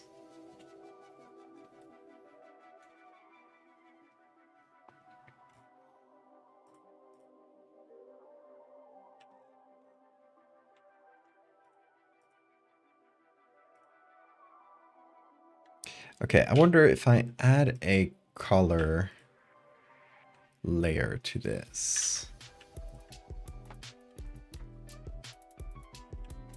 And just get the more neutral tones from the actual eye. If I add them here, I can make this feel more neutral, but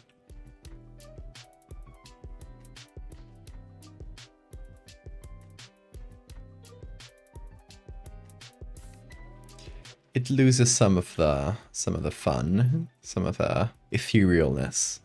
So I feel like we add a little bit of that.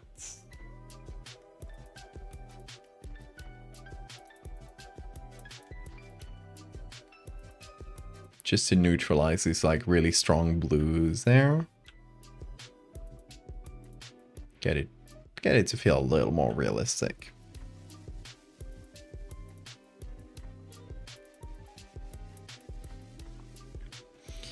And I feel like even the first jellyfish, this one, since it is a little bit behind the focus of the image, it probably... I forgot beam cam was attached to this. There we go. Probably needs a little bit of blurring too.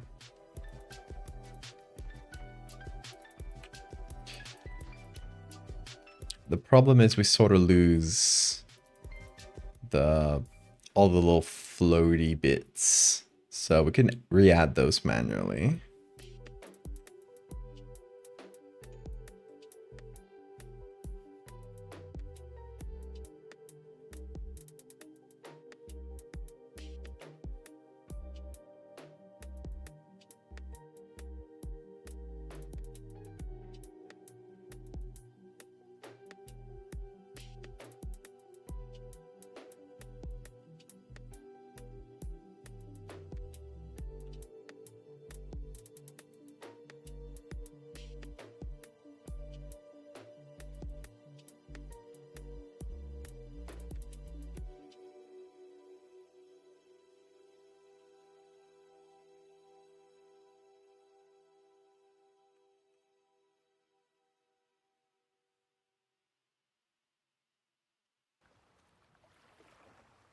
Okay, that is a little better.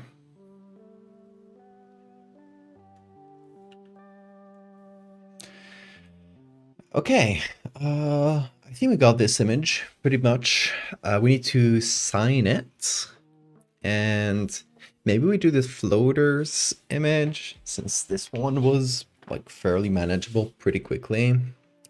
The floaters image is, I mentioned at the beginning of the stream, I had like two ideas for this. One of them was like looking at the inside of the eye and we see the jellyfish, and the other one would be like a simulation of what this eye would be seeing.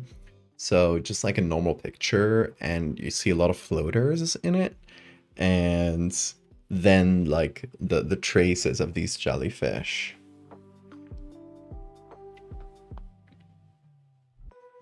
You even started naming yours? Oh, that's cute.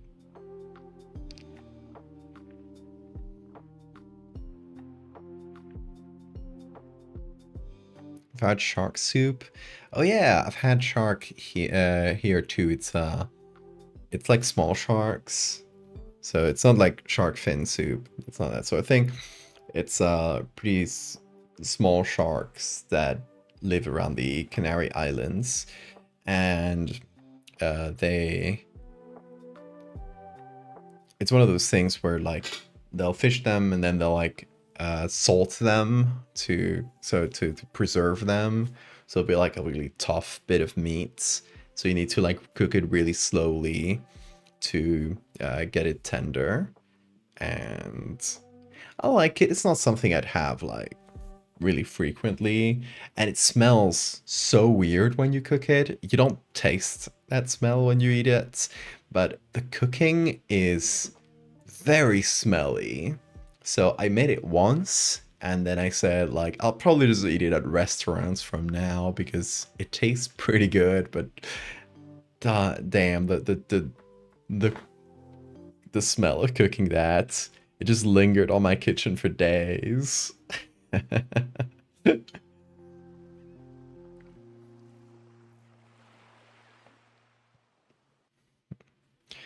Okay, so let's do the signature. I think it can be like in the little strands of the iris.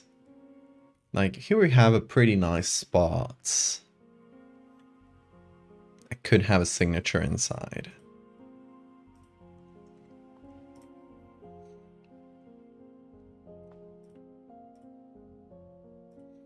So let's see. Okay, I guess first of all, I got a lot of copies of the same layer, just this one in the background. I've copied it so many times. I'm just going to simplify all these copies, so we don't need them to be like the full layer every time.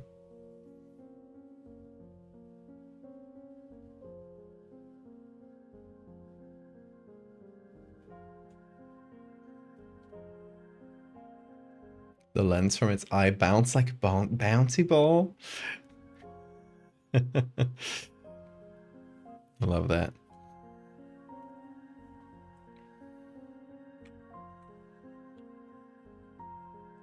Okay, I guess it could be here too. Like that's a pretty nice space to just add little strands and create the signature.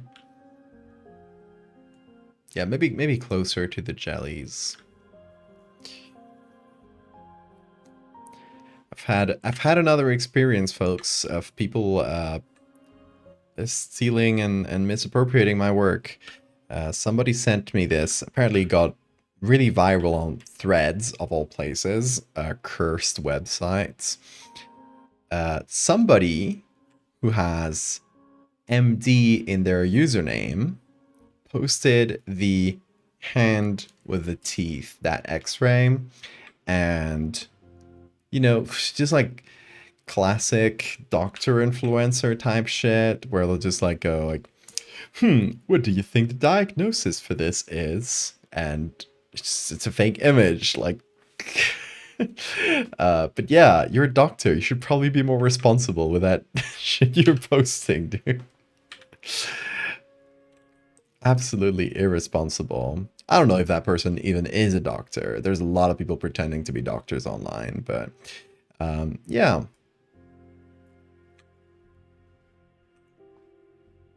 It had like thousands of comments on Threads, so it probably went quite viral. Although I can't see the full numbers. I'm just glad people can't make money off of that, like on Twitter. It's like, hope you enjoy your clout of being a really responsible doctor. Go off, King.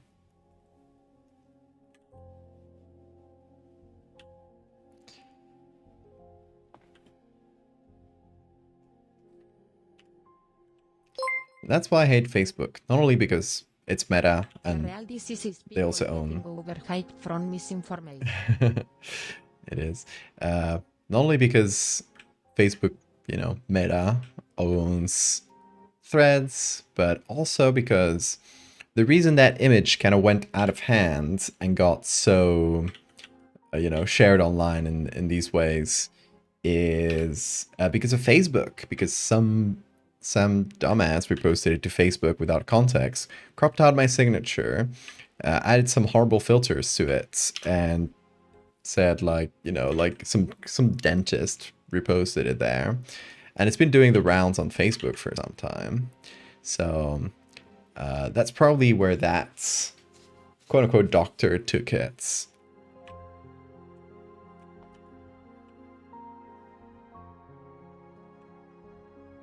So yeah, I have fully given up on containing that image.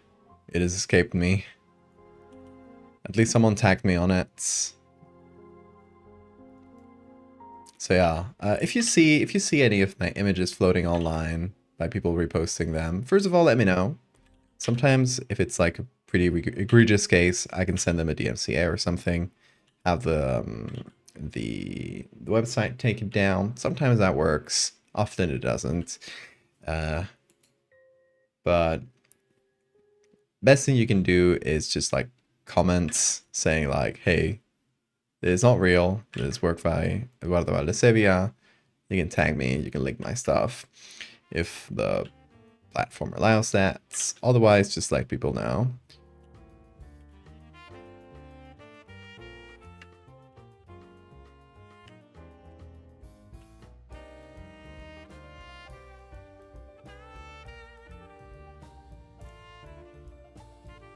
But yeah, it hadn't happened in a while, so I guess it was a matter of time.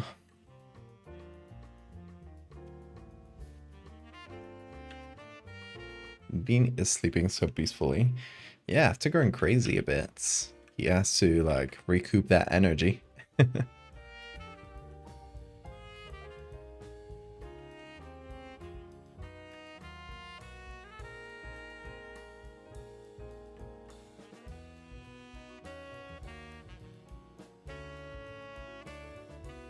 Okay, there's the signature.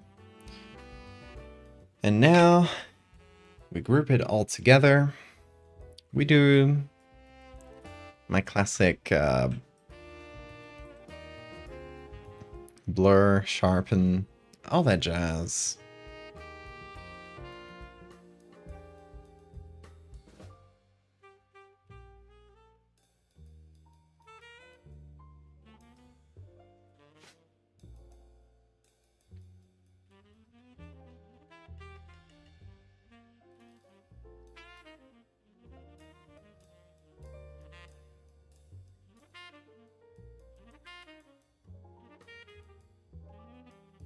And now we bring it into camera raw. And that's where we get all the colors looking nice. So far we haven't touched like any of the colors in the original image. So that's where we can actually play around with them.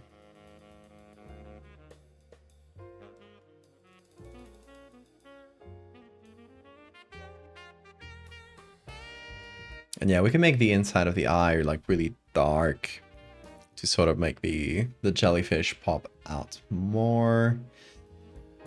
But I do like it to be like at least a little bit hazy inside the eye, because it makes it feel like, you know, there's just a lot of gunk in there.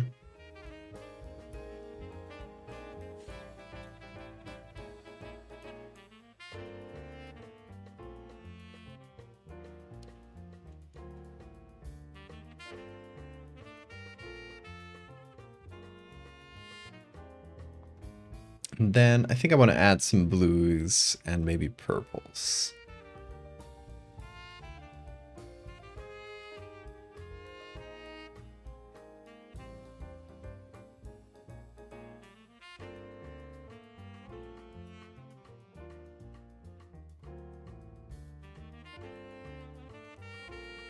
And you guys know I love some grain, so why not a little bit of thick grain?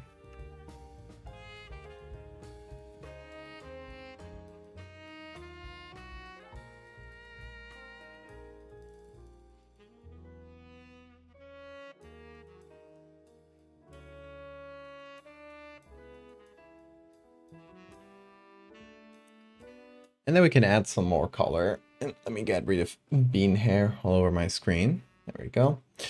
We can add a little bit of color to the shadows, midtones, etc. So we can do blue yellow. That's always a good combo.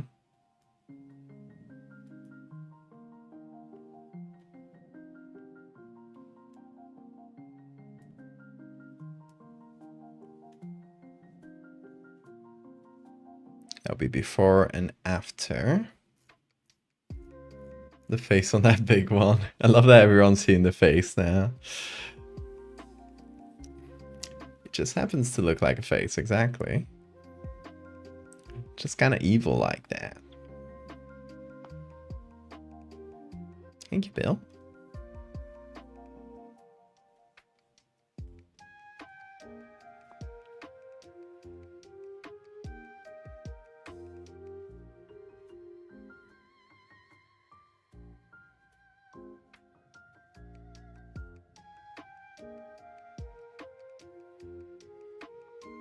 Also, yeah, folks, how about Bloodbark? Have you guys been following up on it? It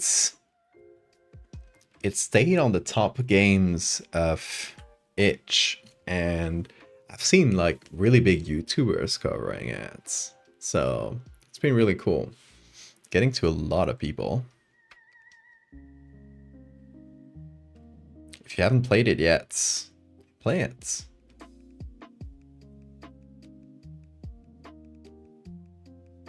So proud of Bloodbark. Yeah, me too. Like, Tartarus did such a good job, and I'm glad it's being recognized.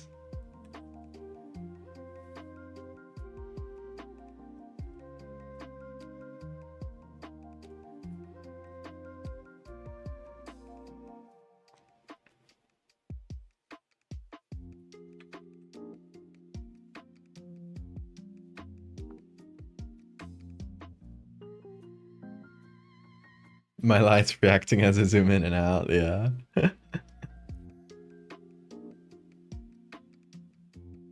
A person who played it called Googly L Googly.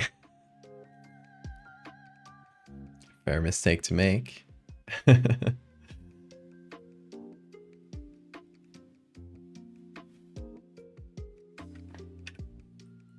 Oh, Bean, do not click on my mouse. Hope you will actually know it's based off my art. I mean, it's the first thing the game says. So I don't think people would miss that. Also, like, at least like the people covering it on YouTube and stuff, they usually say like in the video itself, or at least like somewhere in the description, say it's a game based off my art. Some have gone on to like check out the rest of my art after playing the game.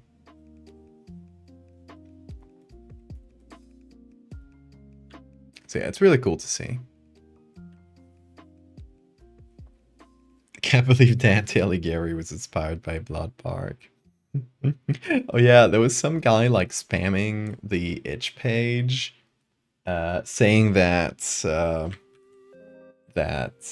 Bloodbark had stolen their idea just because they had a game like some time ago, a completely different game that just happened to have like the concept of like trees that were human in it, and it's like that's not a new concept. Like, it's a little upset. That's fucking Dante's Divine Comedy. Like the Dante's Hell has one layer of it. People are turning into trees. Over the Garden Wall has people turning into trees. It's probably based off Dante's, but you know, it's definitely not a new concept. And this person was like spamming, saying it was like a stolen idea or something. Crazy stuff. I hope they calm down after that fit, but it's kind of embarrassing to see, honestly.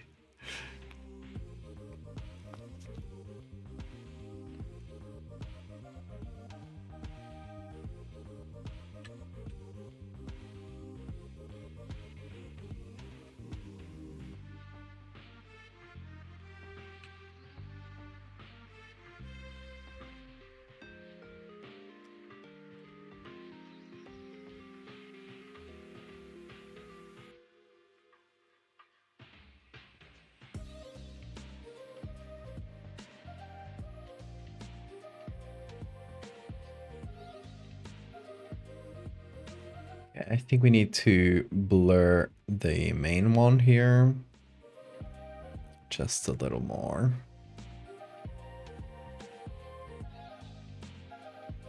And this one in the back too.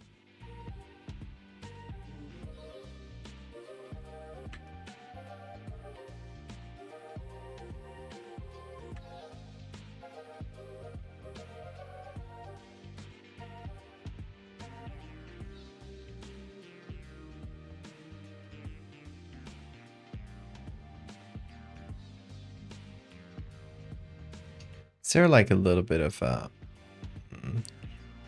edge there? I think so.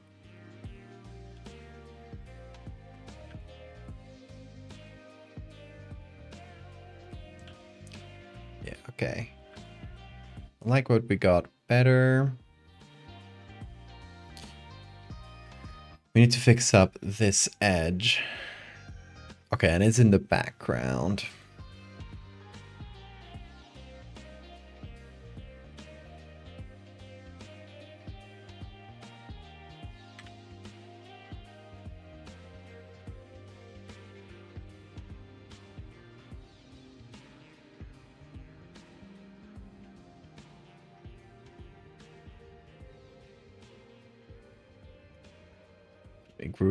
Group up the signature.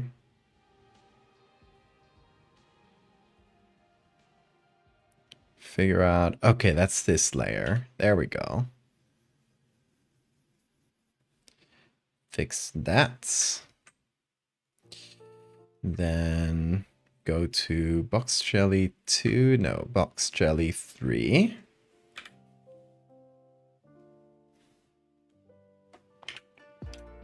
Paint in the face a little more. Beans full of jellyfish. You will never know.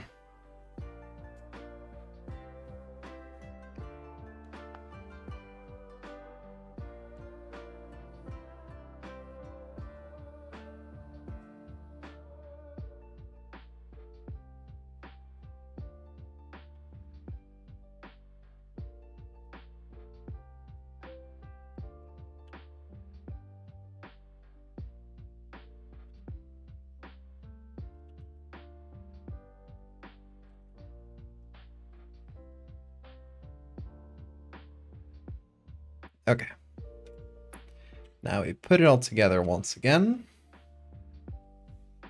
And we check before and after. So that's before. This after. We can see the jellyfish a little better. I've moved them around a bit. I have blurred them further, but I don't think that reduces the level of detail. So we're pretty much good on that end.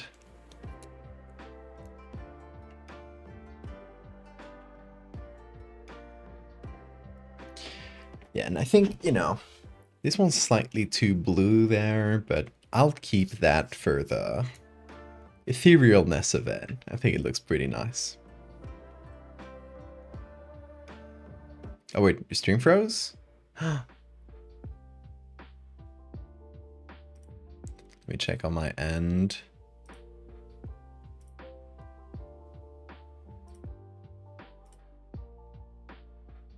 Oh, it was not. Usually it shows your graph of the stream, but give me a second. Oh yeah, there was a little like instability there. Huh. Well, it looks like it came back.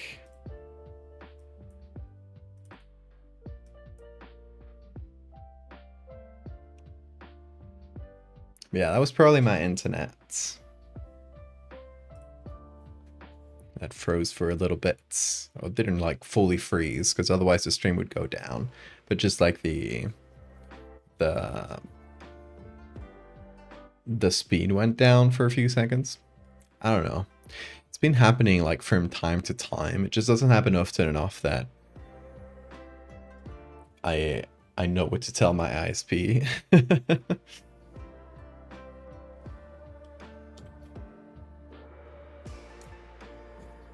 Yeah, it was probably just the video, because the audio usually goes fine if the stream is like buffering a little, but the video might get like chunky.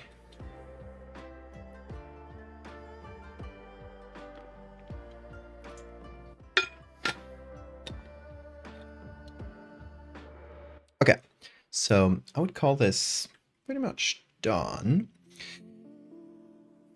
We can do the other image. I think it should be pretty simple, just like doing the fake floaters. Just need to figure out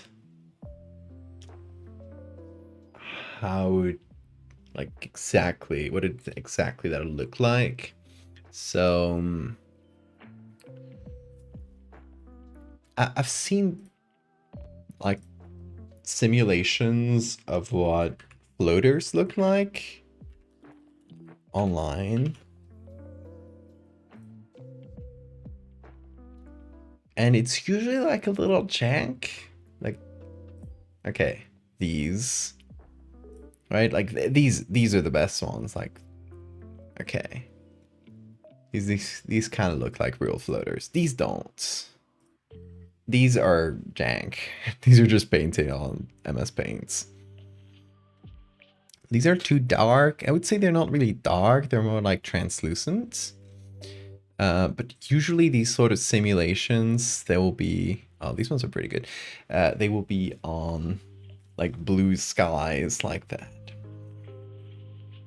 So I think that's what we should aim for. Like this sort of image on the right. But with little jellyfish. How about that? What's an IHOP bill? A restaurant, I assume.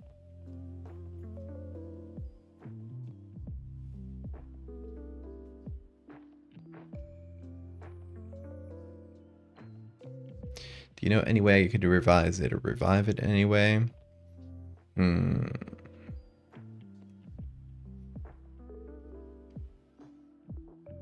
If you want to make it into like a more realistic animal, I would say like lower the scale. A whole restaurant is too big for an animal.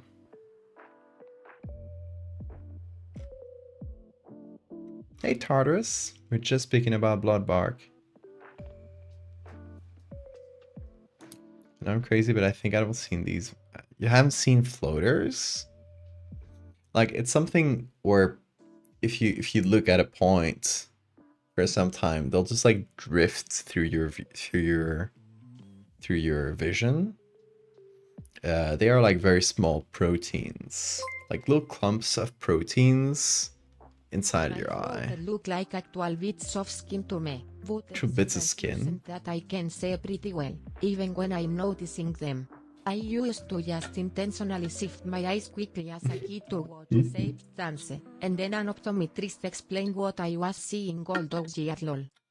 Yeah, it's basically little clumps of proteins that are like pretty much microscopic inside your eye. And since they're so close to your retina though, they will like diffract light slightly. So they'll create these little effects. So yeah, it's like little defects inside your vitreous. Like this.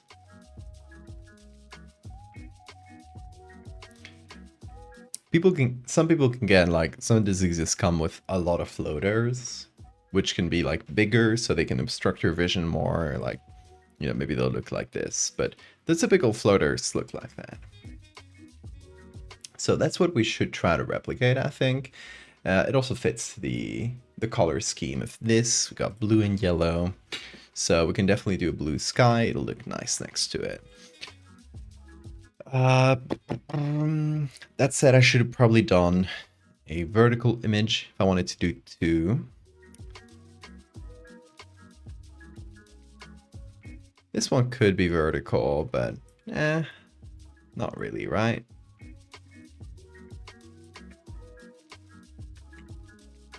It feels better horizontal. That's fine. I'll do two horizontal images in this vein. What I'll do is just delete everything except for the jellies.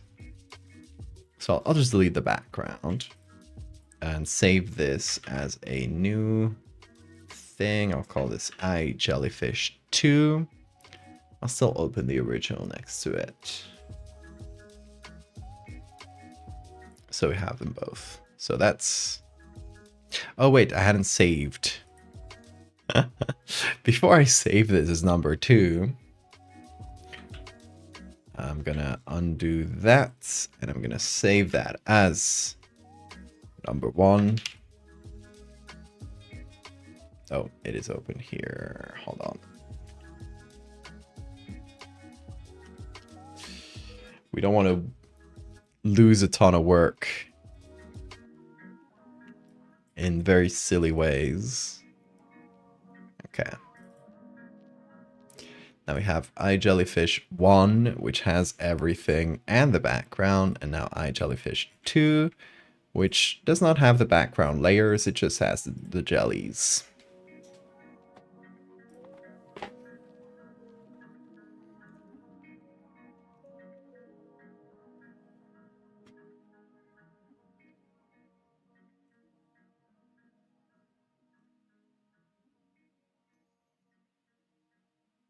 Consider yourself lucky and of wonderful eye health if you haven't seen them.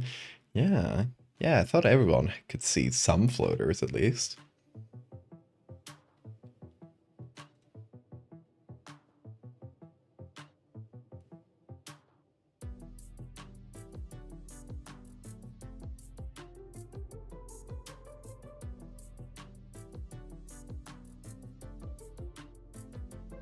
You should make sure you're not seeing more of them.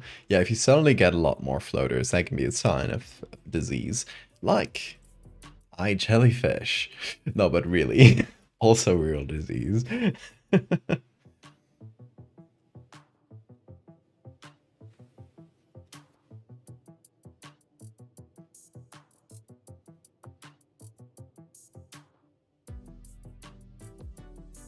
The lenses of your glasses have the density of a neutron star.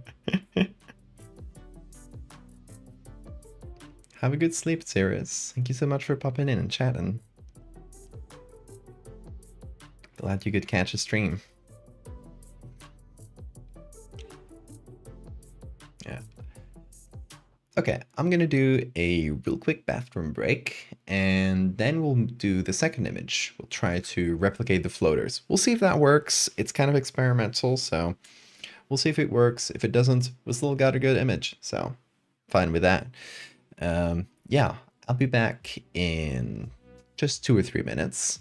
Remember to maybe stretch your legs, go get some water, all that good stuff. Take your meds. All right, see you in a sec.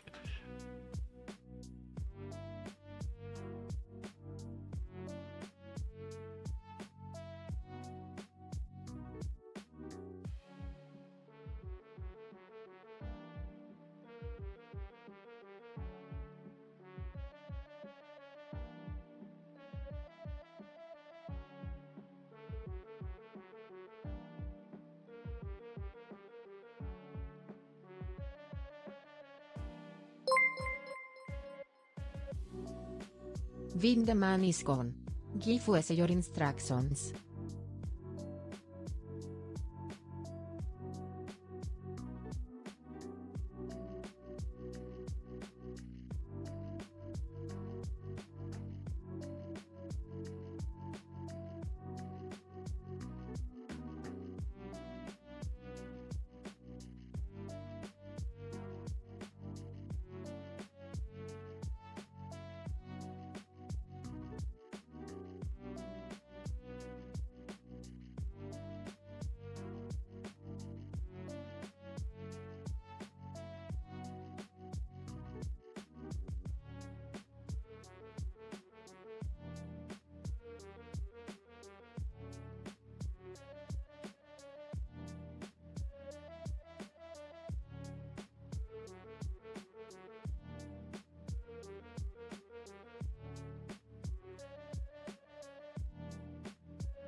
Wind instructions have been received.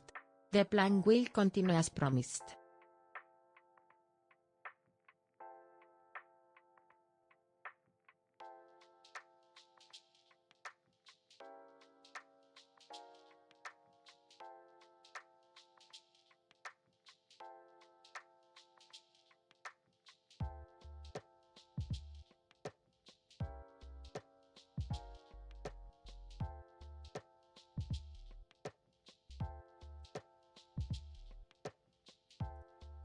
What did Bean say?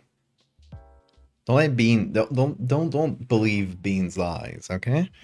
If he says anything while I'm not here, do not listen.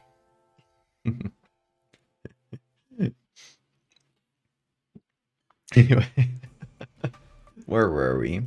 Yes, second image for this. We got the floater, or we got the jellyfish. Now we gotta make the floaters.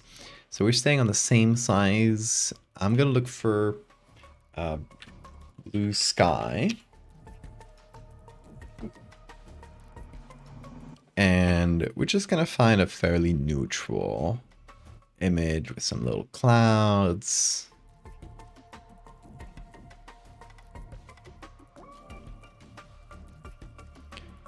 Something that doesn't like get in the way too much. Kind of like we got in most of these, you know? Just like sort of blurry clouds. Why is it always the sky? In any case, that's what we're going for. Here's a fun eye-brain question. Even if you see visual snow, constant field of TV static over everything you see. I don't, but I've heard of it. Do you get it like with migraines or just in general? I'll see you, Fate. Hi, Mandy. Making eye jellyfish. They live in there.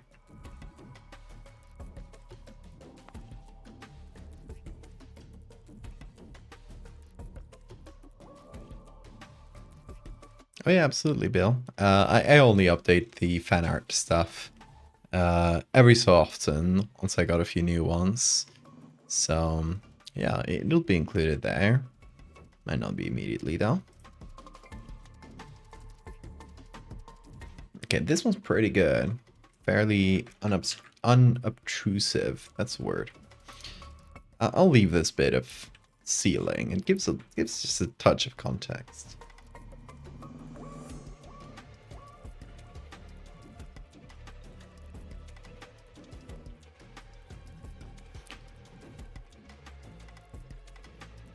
Okay, so we got... I guess we could draw some floaters and try to... Hold on. Try to imitate the style. This style, and I think these look pretty good too. Right, so this sort of style, this is pretty easy.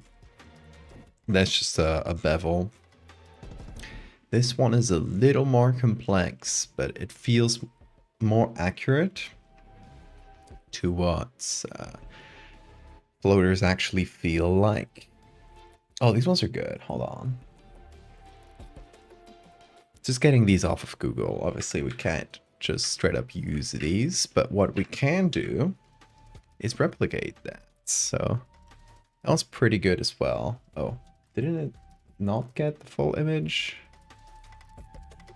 Okay, there we go.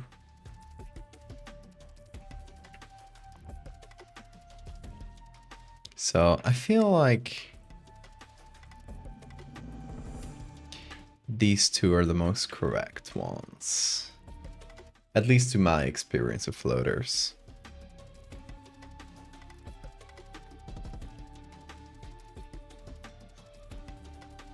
You always have since you're a child on migraines.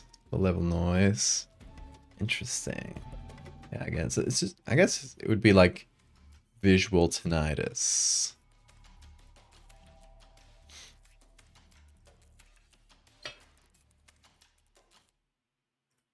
in some way.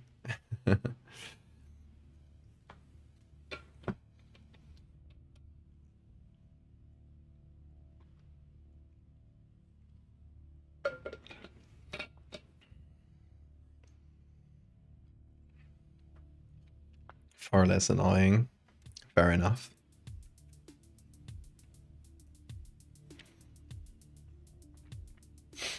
Okay.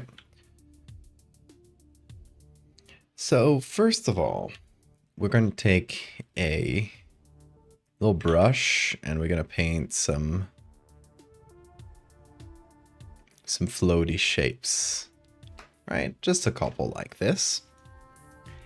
And we're going to try to, first of all, we're going to reduce the fill. We're going to try to figure out the style.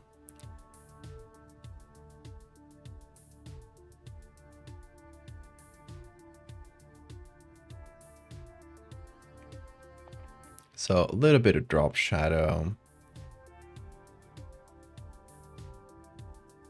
Zero distance.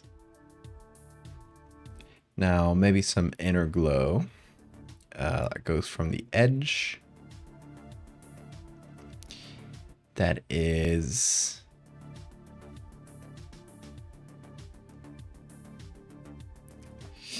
maybe like a lighter blue to what we get in the background.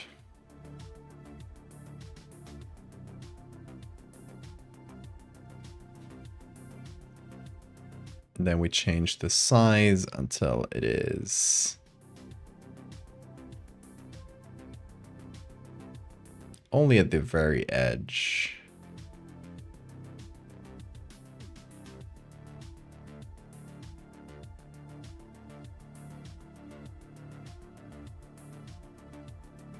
Okay.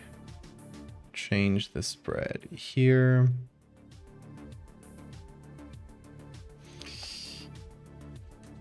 Just make it generally more subtle.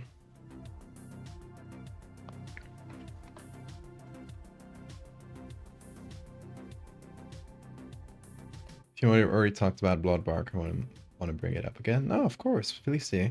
It's really funny yet unnerving the fact that the main phrase people use on their thumbnails is the trees are alive. Because they really are.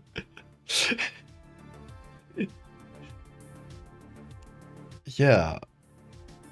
That's like a true statement outside of a horror game. It's weird. It's a weird thing to title your video. The trees are alive. It's so funny. Yeah, how's it been going, Arteris? How's the reception been on your end?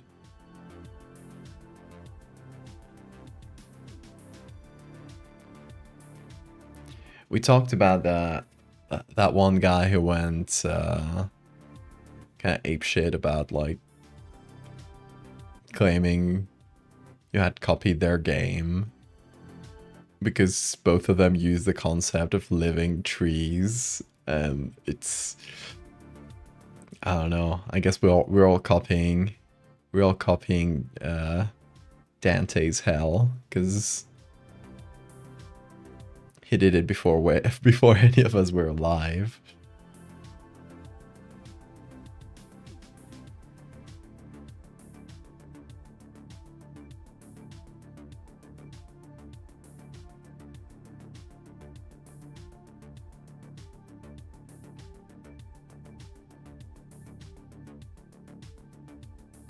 Okay, what if we give this a little color?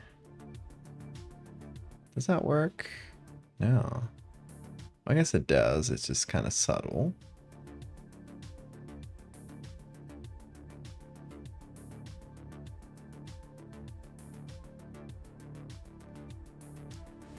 Everyone's loving it?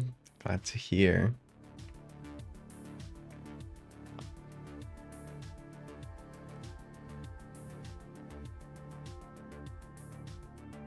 They haven't answered you. I hope they just realized that they were kind of being ridiculous and just dropped it. One can hope that they did. Okay, does this feel like floaters? What do you guys think? It is fairly close. I based it off these. It's fairly close to these, like if I make the same shape. Well, I guess in this side.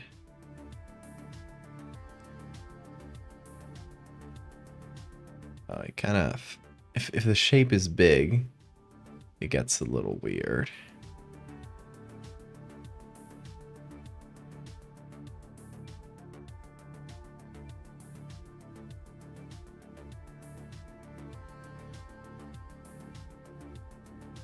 Okay, maybe I use another inner shadow instead of inner glow.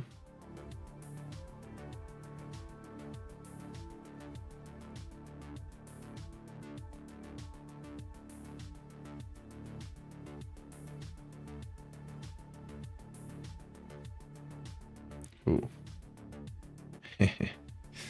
Trippy.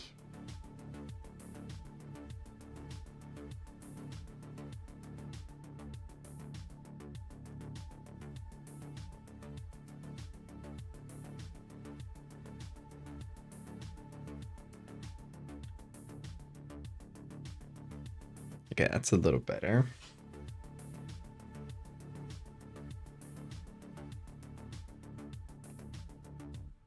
They sent you 2 message before they deleted them for no apparent reason. Maybe they just calmed down. Is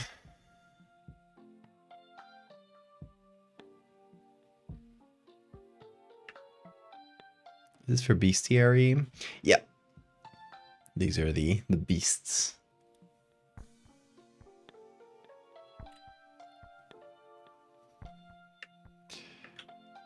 Yeah, okay, I think we got a good floater look.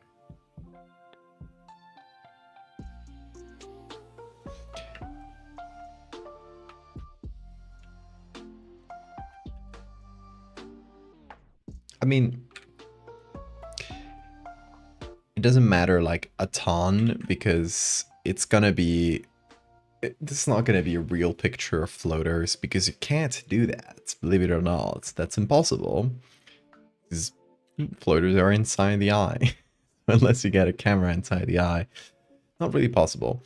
But what I can do is, you know, I can call this an approximation or visual interpretation or something like that.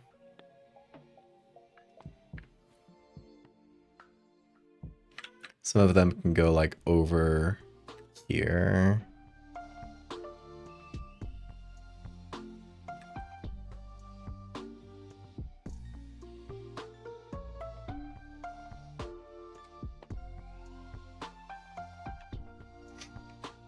But tan thinner, yeah, I feel like some of these are maybe too thick.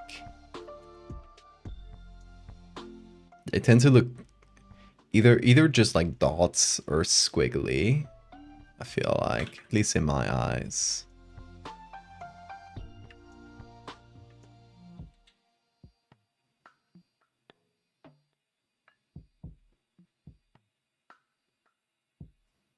Four floaters everywhere just fucked me up, fam.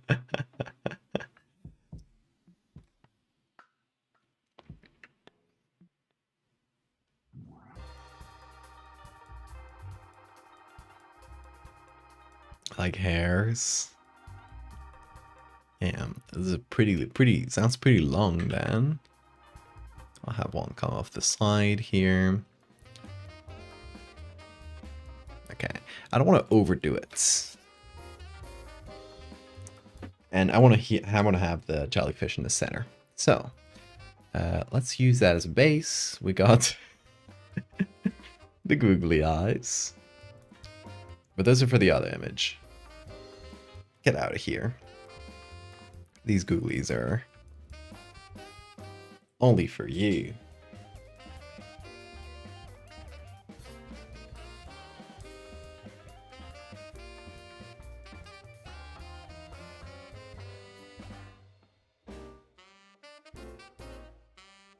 The pink.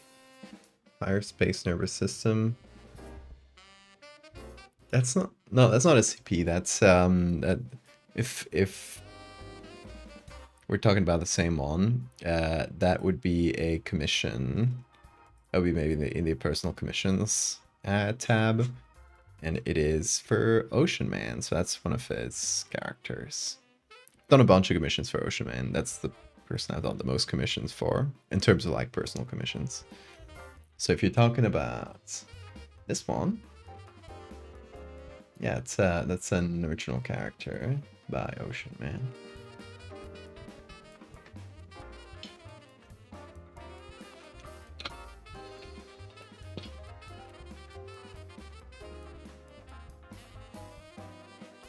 The longest animal in existence.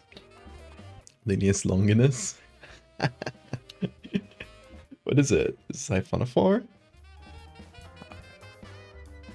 Okay.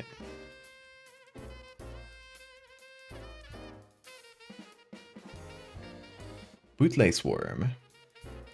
It's a worm.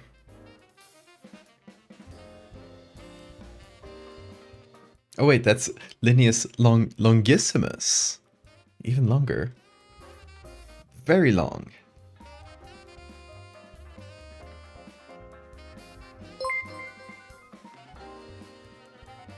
It doesn't look that long. I have instant noodles that come with actual miso paste to flavor the water. Ooh, nice, Hammy. Enjoy. I would bet there's longer siphonophores than this, though. Seronius, thank you so much for the raid. Welcome, folks. Making eye floaters.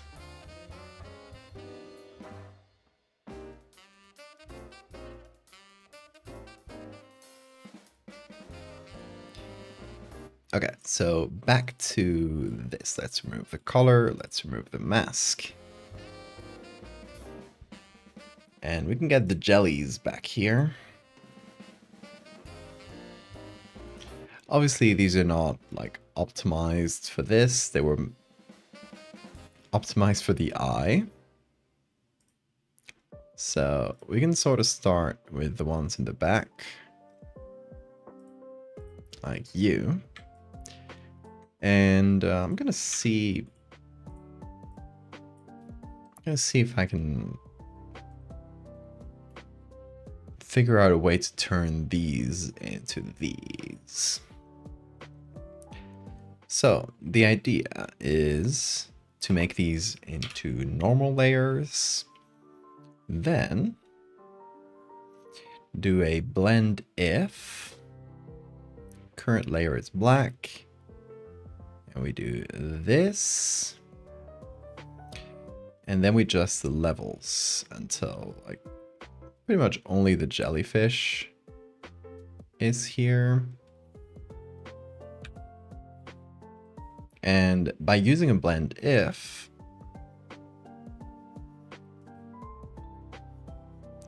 I can hopefully just take this and apply the same effects as the floaters. Turn the fill down now. Okay, why does that not work? Let's clear the layer style. Oh, no, don't clear the layer style. There we go. Do this.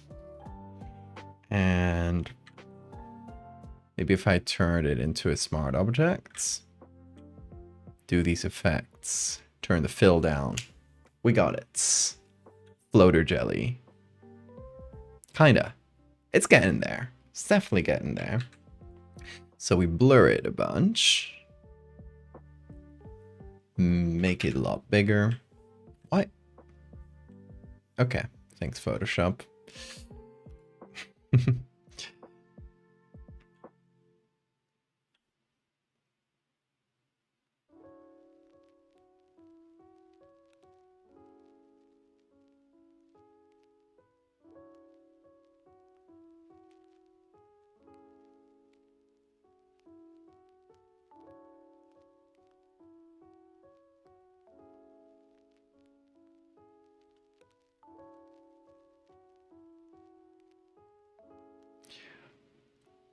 Why does that...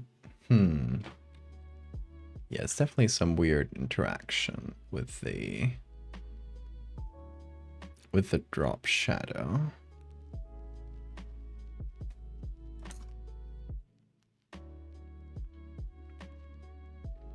Would not like to have box jellyfish in your eye.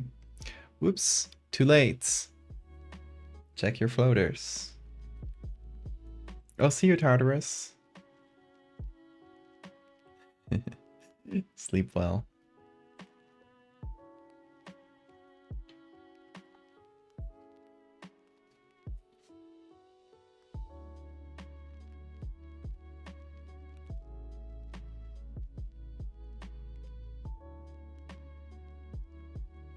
Oh yeah, Laos. If you wanna measure your vision graininess, you can do it. And hold on.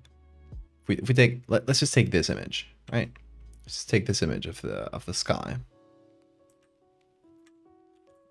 Take it into camera raw, and then we add grain.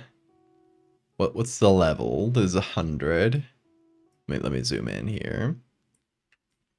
Zoom into like this building. What's your level of grain? 25, 50, 75, 100.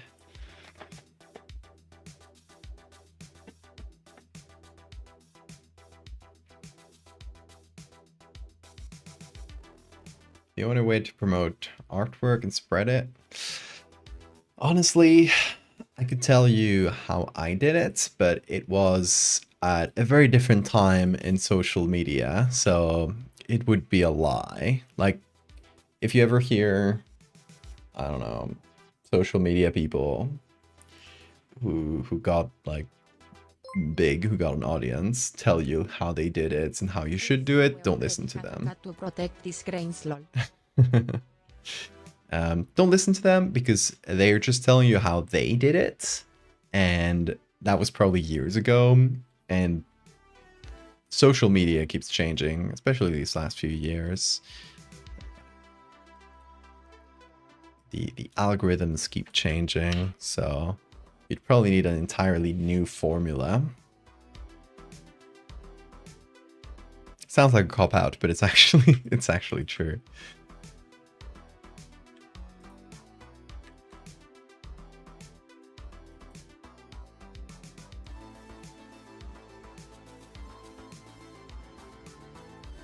Okay, I'm gonna try something here.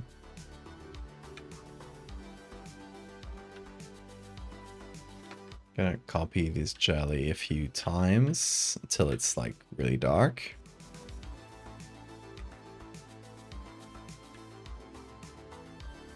Gonna delete all the annoying stuff at the edges.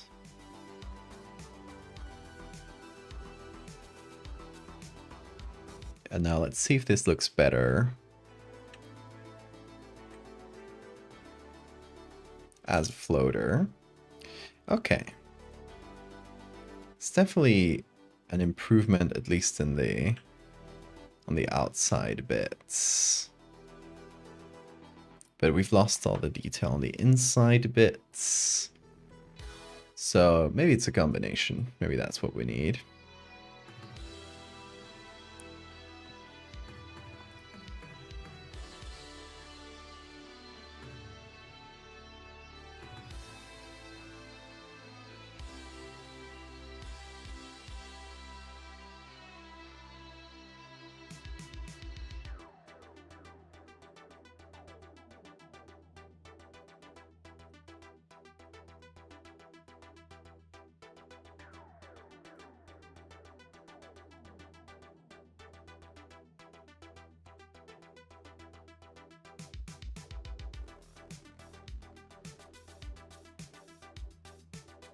Hundred might be too much. That was far closer to what I was expecting. So maybe like 75?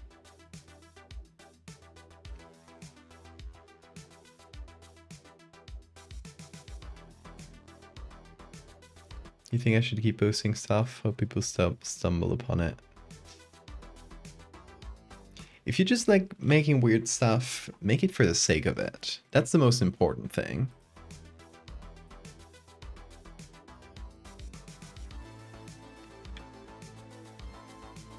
And if you make it and you put it out there, and you get a little bit of luck, you'll find your audience.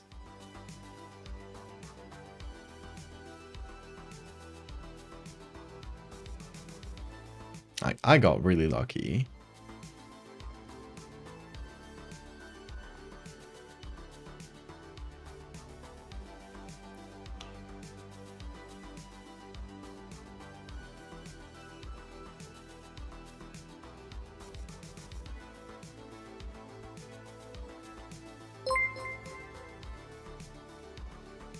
If you make it, they will come. Exactly. You need to find your own brand of weirdness that is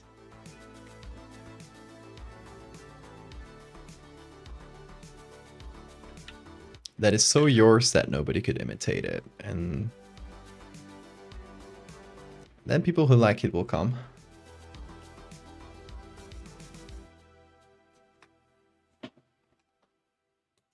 It does take time though. Like, it took me years of making art and trying different things until like something I did became even mildly popular. But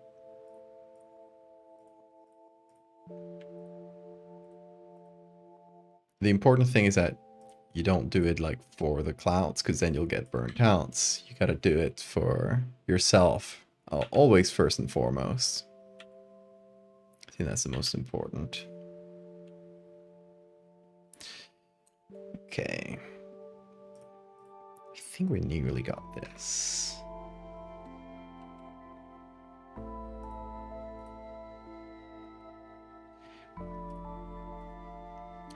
Should we keep this image like fairly simple to only one jellyfish?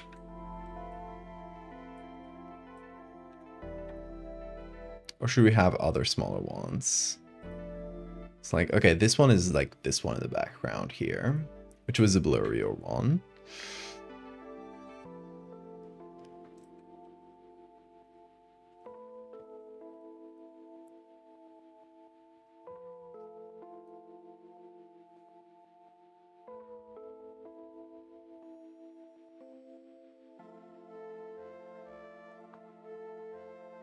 Goodbye, Siegfried.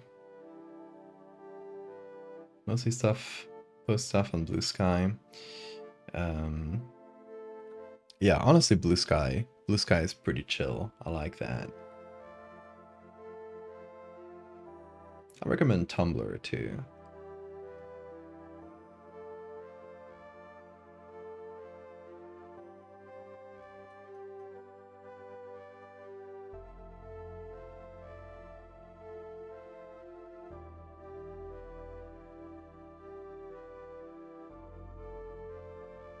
People like the kind of vibe I bring to a feed.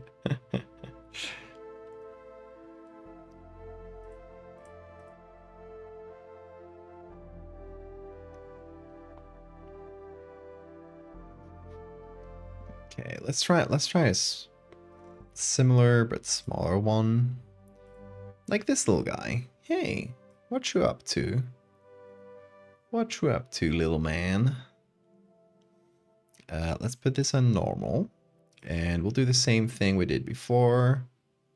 We'll do the blend if. And try to just get a selection of the jelly. Let me see. Does it have... Oh, yeah. That one's a bit annoying because it's in a weird spot. Okay, let me try a different one. That'll be easier to cut. So not you. Not you, that's the same one. You have been chosen. Okay. Here we have it.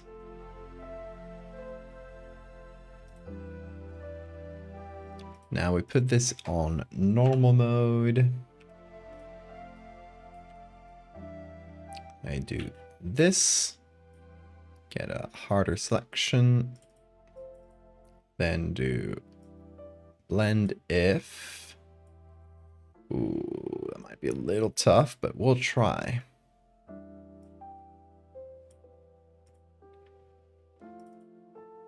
Okay, so we mess with the levels until we basically only have the jellyfish.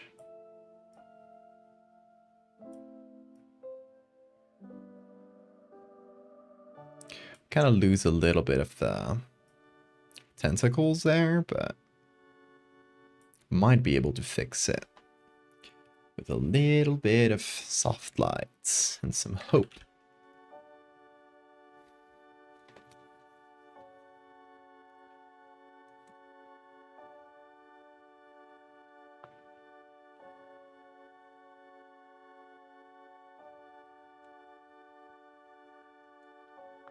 Tumblr's nice. It feels like old school social media in a way. And I don't know. I dig that. People are generally nice there. You get some like kind of both extremes, either like super nice people or like absolutely batshit folks, but you know, that's how it is sometimes.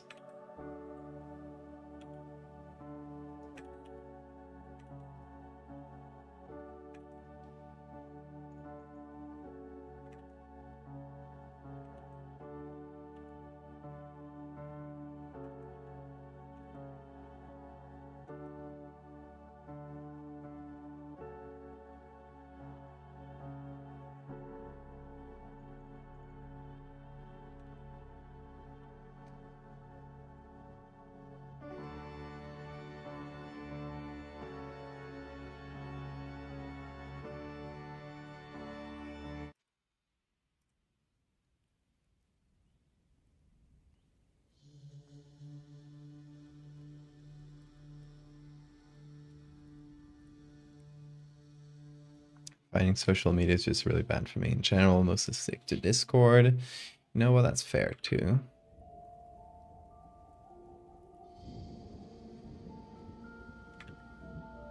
Discord is a lot more manageable and you know, customizable too, because you don't really have a feed. You just choose what you read, and usually things are pretty well segmented in topics. So yeah, that's good segue to say that you folks should join the Discord server. It's a very sweet place.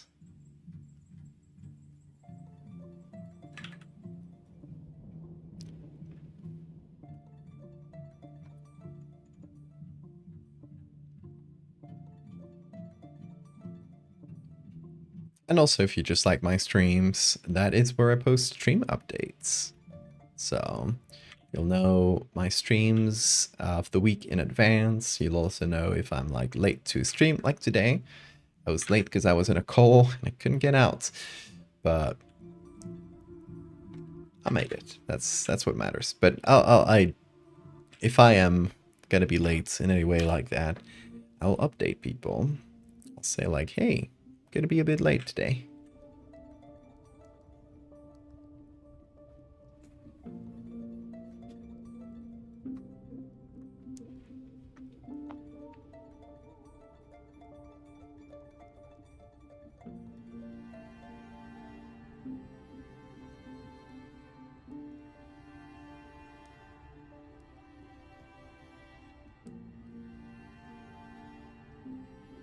Okay, I feel like this one needs a little bit more detail inside. So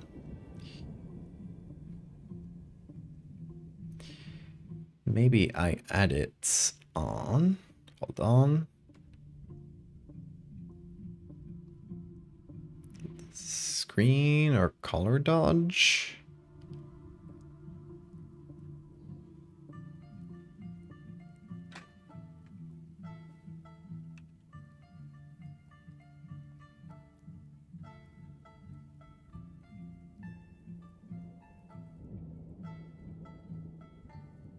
like that.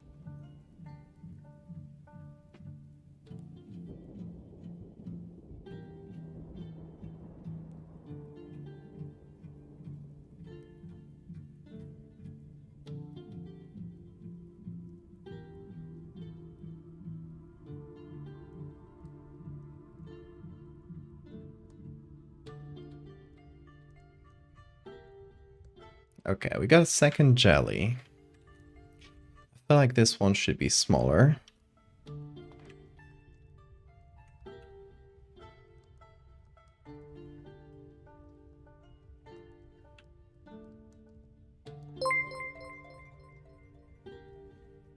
O2 parasitic jellyfish seemingly floating around in the sky.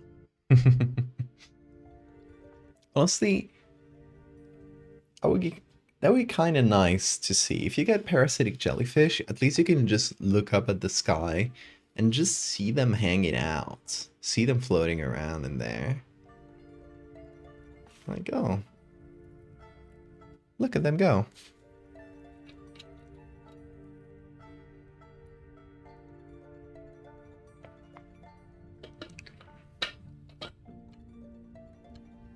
Stretch and hydrates. I'm hydrating. Stretch and... Ooh. I tried out a CrossFit class today. Just like first lesson type deal. Head empty, just a personal aquarium everywhere you look, and then Exactly. if you don't treat it in time, lol. Yeah, I tried a CrossFit class, and it is just like lifting a bunch of weights, and my muscles are a bit sore from that. But it was nice. Might go again.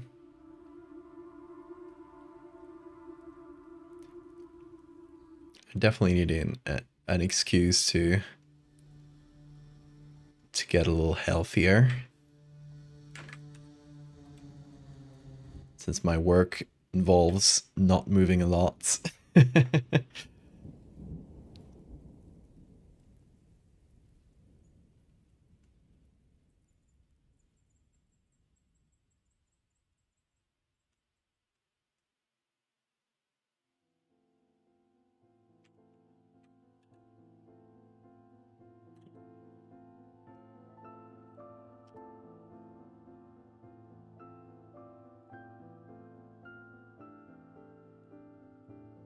Okay, I'm gonna try Puppet War.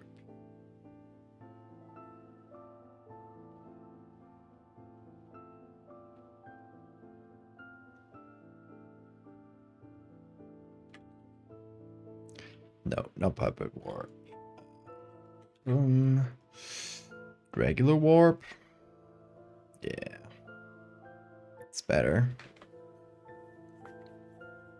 Soreness is good. Yeah. I mean, it's also probably because I just haven't done a lot of sport in years, so I need to get those muscles used to it.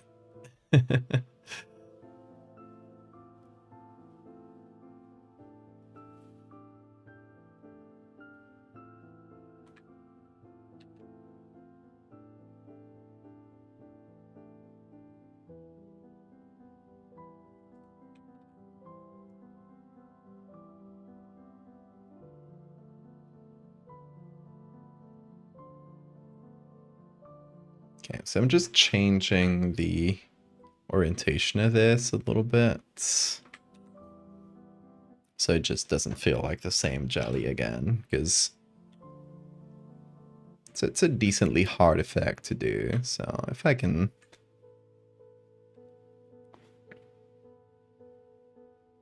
reuse one, that's a lot less work to do.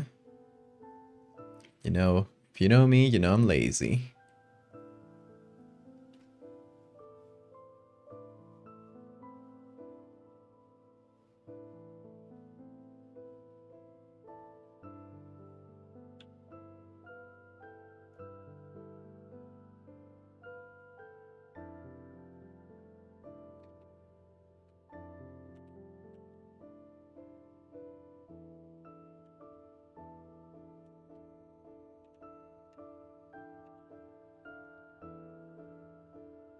How about this? Just 3 little guys. I feel like they wouldn't all be in your view all the time. Like they would tend to be like in your peripheral view, and suddenly like one of them crosses through.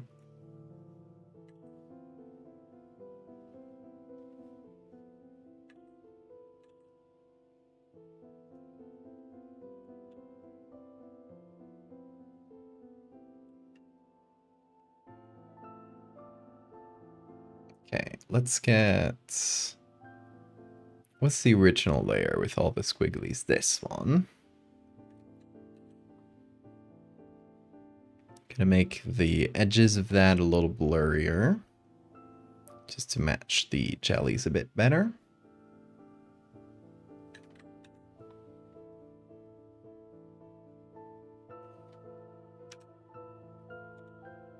Gonna move things around.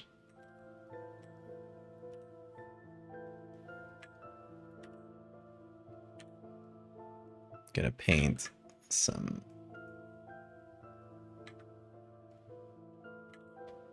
small ones. Oh, thank you for the save reminder.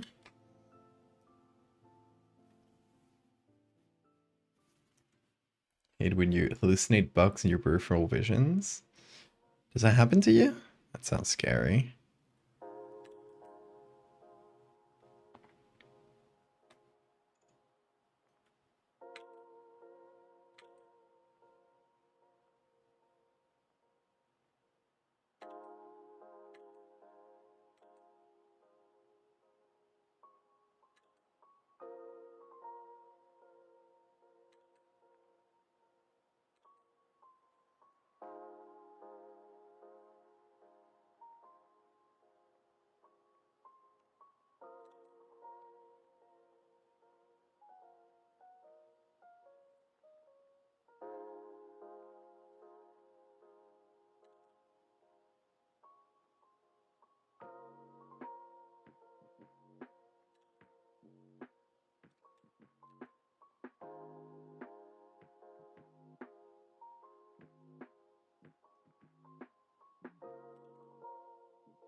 Okay. What if I took all of these? That's all the floaters.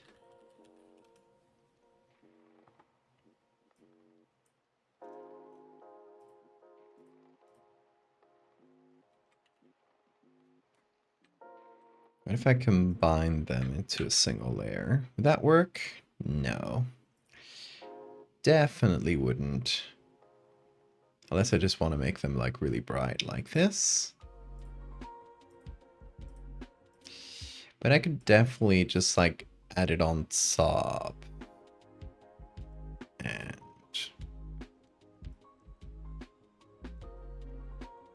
maybe make it into some sort of effect. But I don't know. I think it has to be kind of subtle for the floatiness to work, for the floaterness.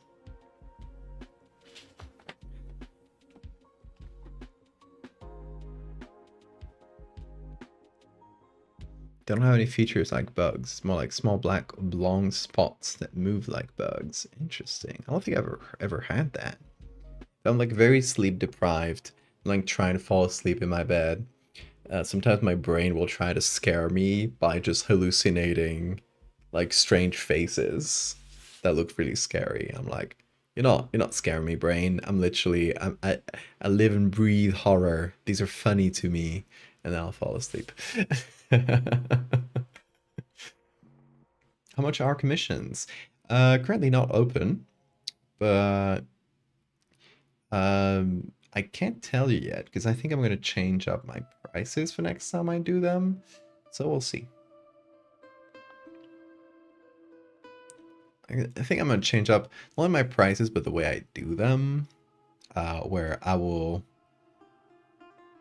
think I'll have people like maybe like write what they would want before and then just select among like whoever sent me like commission requests. I'll just select whichever ones I like best, basically. I don't know, but that might still be in a while. So I got a lot of commercial work right now.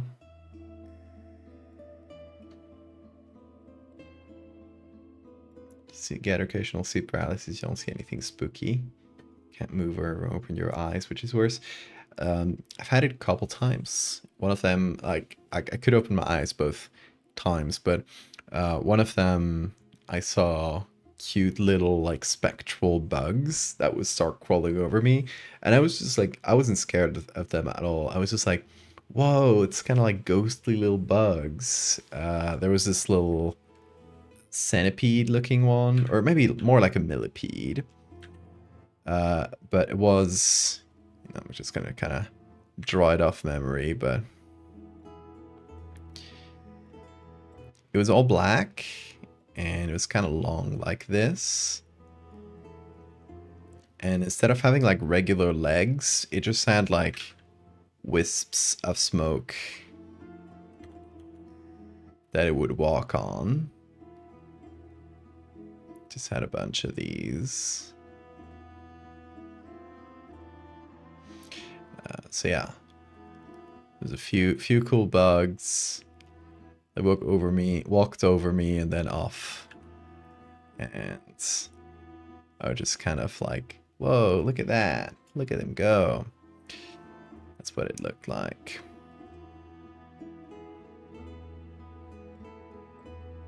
Something like that. And another one was actually really scary because it was a auditory hallucination, and it like where somebody ringed the door.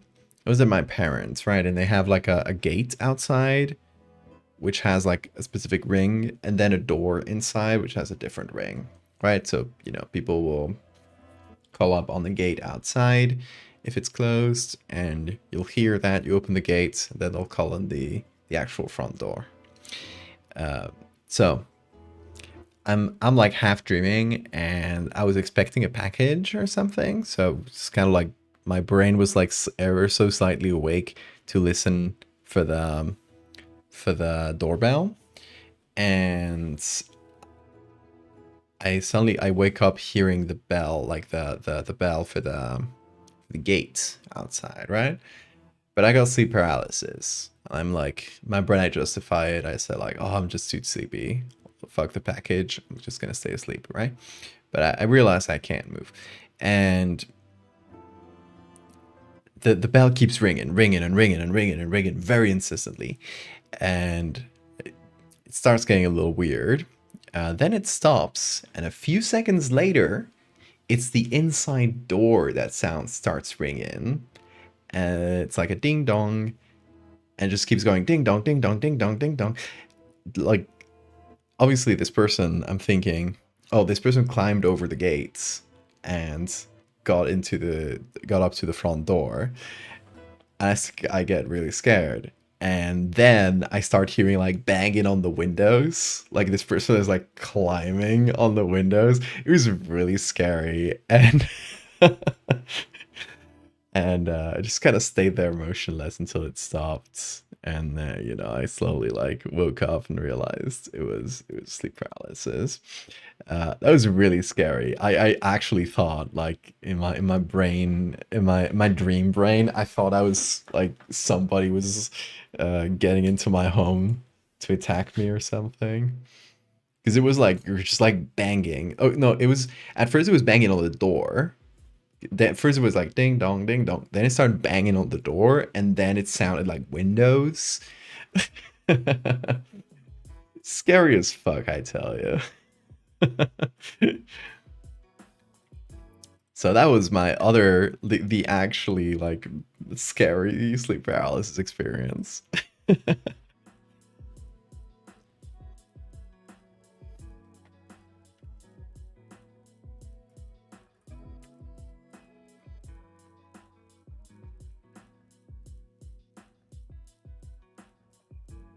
Okay, so just adding the same filters as the other one. Kind of washes it out a little bit, but the colors are closer, so I'm happy with that. But I'm gonna change the mess with the clarity.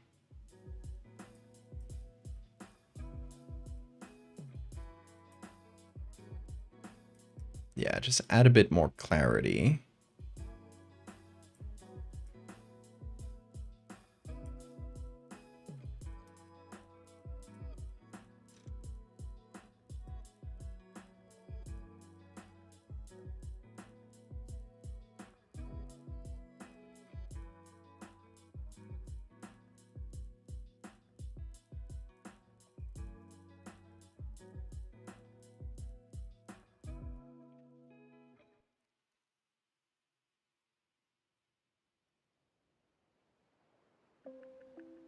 Does anyone's brain ever interpret white noise as people talking? I used to have a fan going on in my room, but I had to stop after it started to sound like people talking in another room. I've never had that. That's interesting. That definitely sounds like, you know, your brain picking up patterns where there aren't, like pareidolia.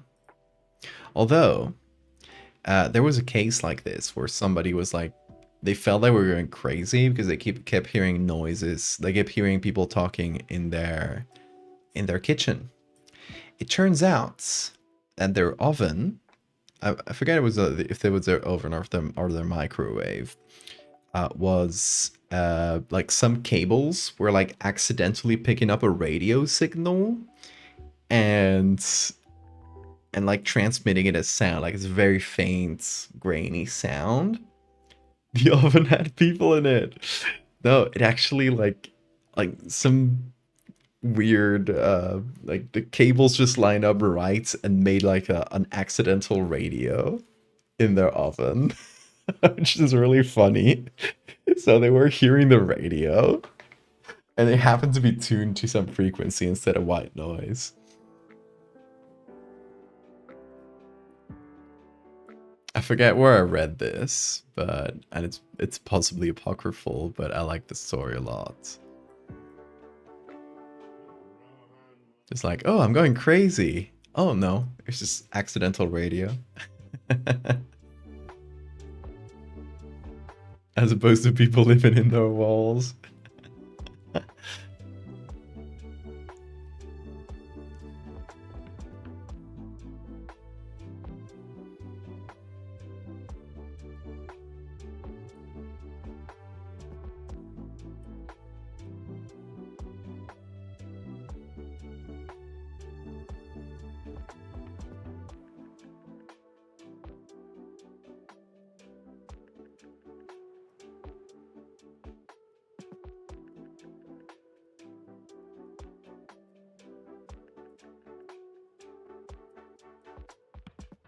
Oh yeah, I need to sign this. The obvious way is uh, floaters.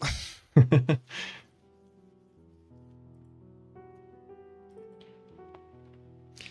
I'm gonna add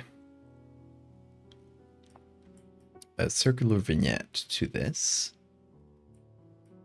because it is trying to imitate how the eye sees things. So either a white or a black one. I think white might work best here. It's a pretty bright image, but just kind of focuses everything on that circle in the center.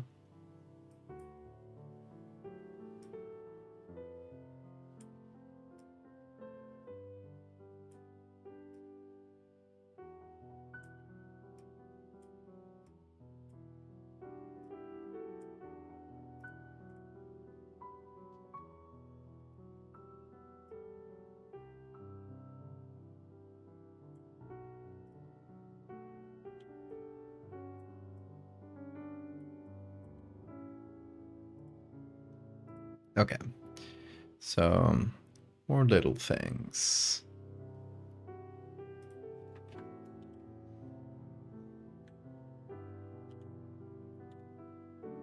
I like this little floater here. It's a funny shape.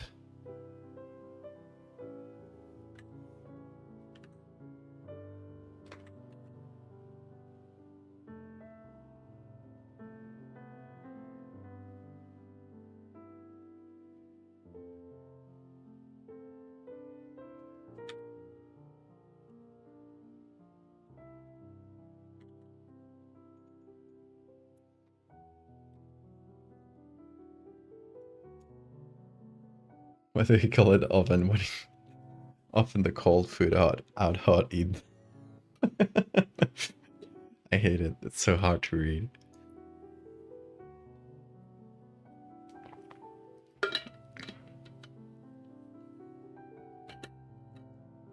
What's supposed to be? Oh, it's Halloween bucket that does a pogging face, and we've used it in the Discord for a long time, so became an emote on here too.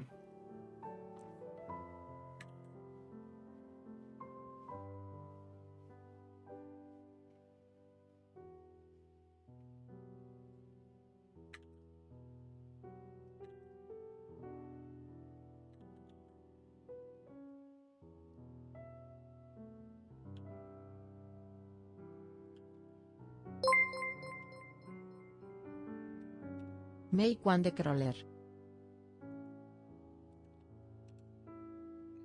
Oh, the floater, crawler floater. Sure, I'll allow it. I'll allow that.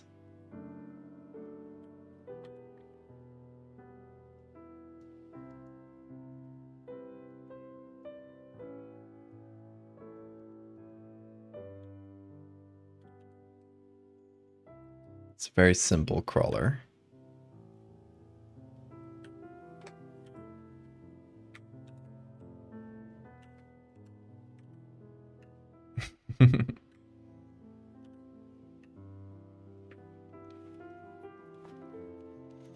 Okay. Got the signature. Still not exactly like 100% sure on this one. The big boy.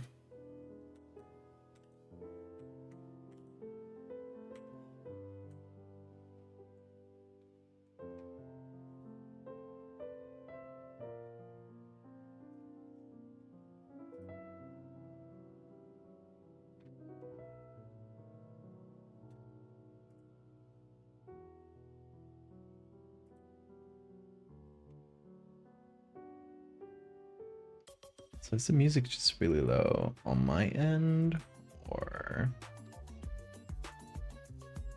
is it Spotify? Let me know if the music is a bit low today.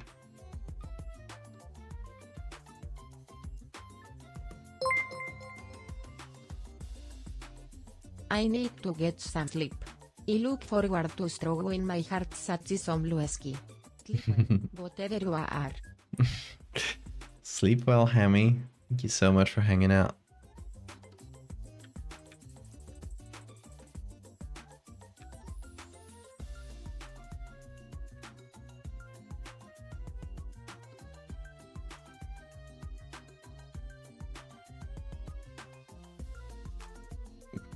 The Sky True pronunciation solved.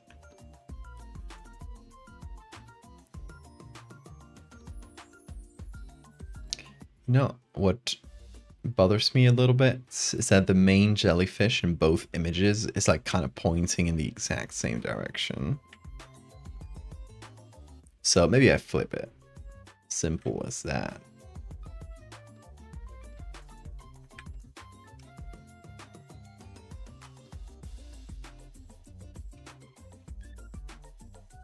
Yeah, that's a little better.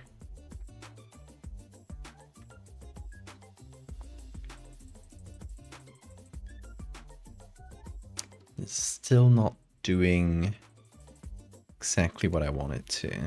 Like the main one. These ones in the edge are actually pretty spot on. This main one looks a little too different.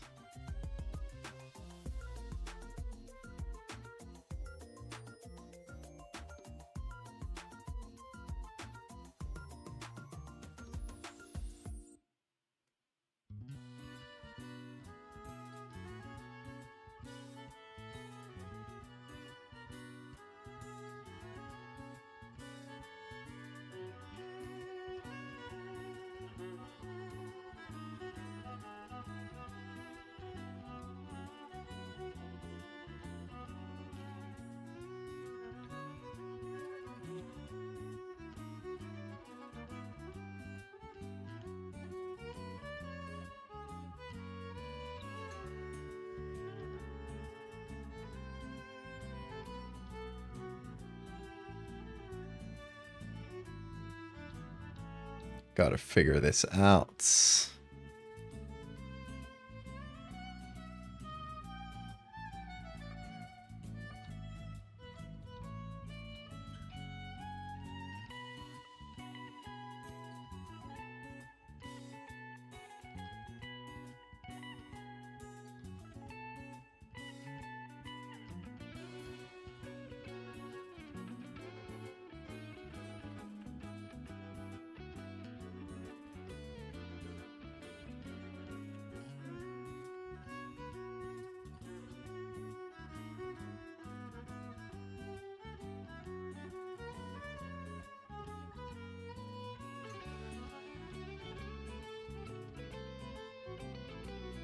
This goes in color dodge.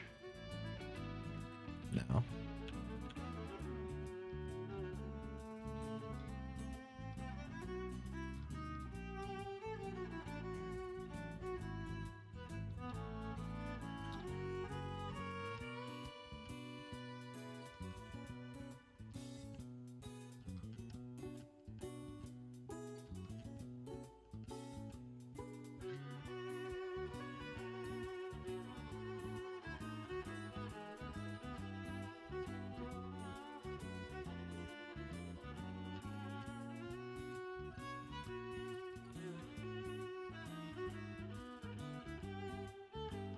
Oh, good night, Maxwell.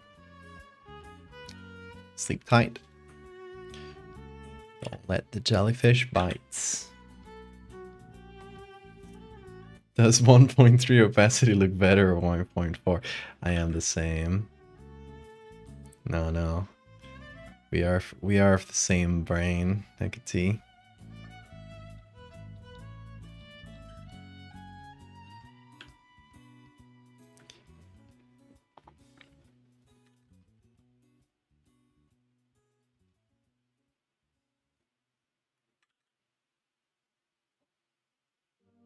But hey, if I don't obsess over stuff that doesn't matter, who will?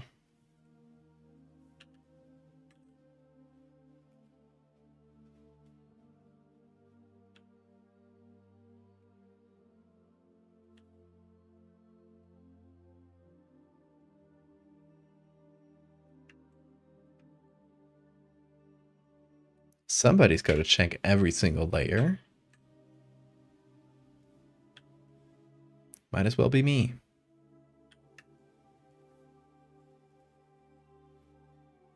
Okay, it's getting there. Slightly too much blue there. But, oh, Bean, do not press on the mouse. Careful there. Okay, reduce the size slightly, reduce the opacity there. And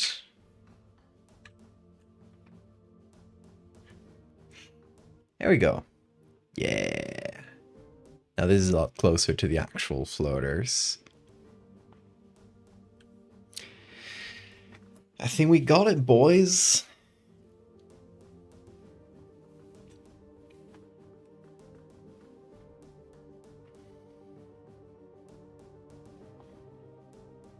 I might want to make these ones slightly bigger.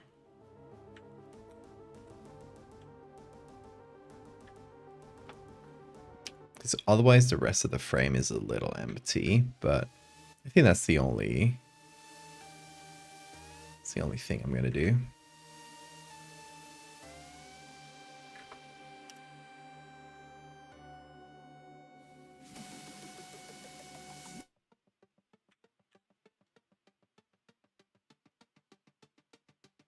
Yeah. Check with before. Good. Check with the other. I might make the blue a little bit more purple. Just to match the color scheme a little better. Maybe in color mixer. So I take the aquas and... No aquas. Oh, that's... Ooh, party. Blue's a little bit more purple.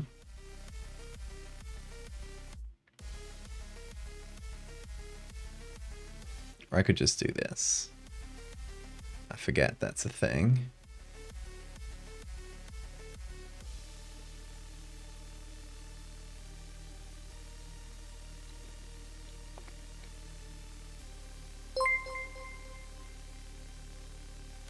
I floater jellyfish rave.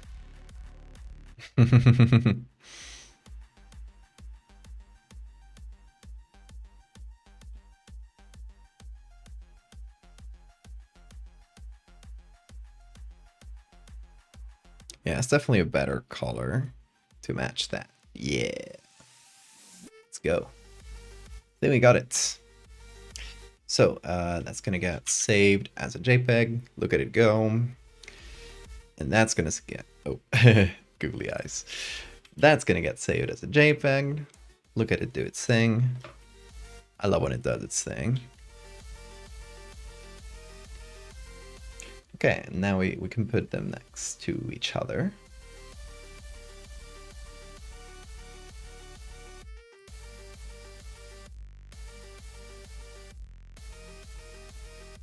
Kind of like top to bottom. I think that's, you know, at least on the places where I can control that, like my website or Tumblr.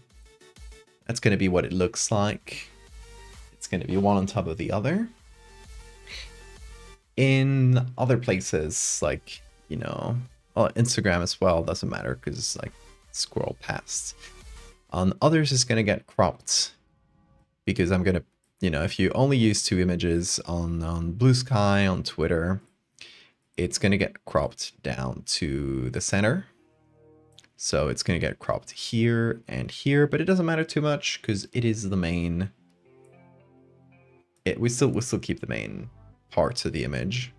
So they're fairly centered images. So it's not a big deal. Not a huge loss. So yeah, I think that's good. I'm happy with these. What do you guys think? I like that I managed to replicate floaters because that's something that's impossible to really do because you can't photograph floaters, so they can only exist as approximations. What if you can hear the cliffs in your light blob? Blob. Blob blob. Would really high pitch. What if they blob really fast like blob blob blob blob blob blob blob blob blob blob blob.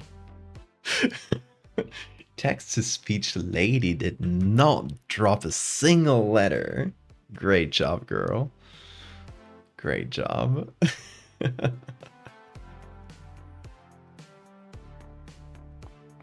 But yeah, happy with these. Make sure it's all saved. It is.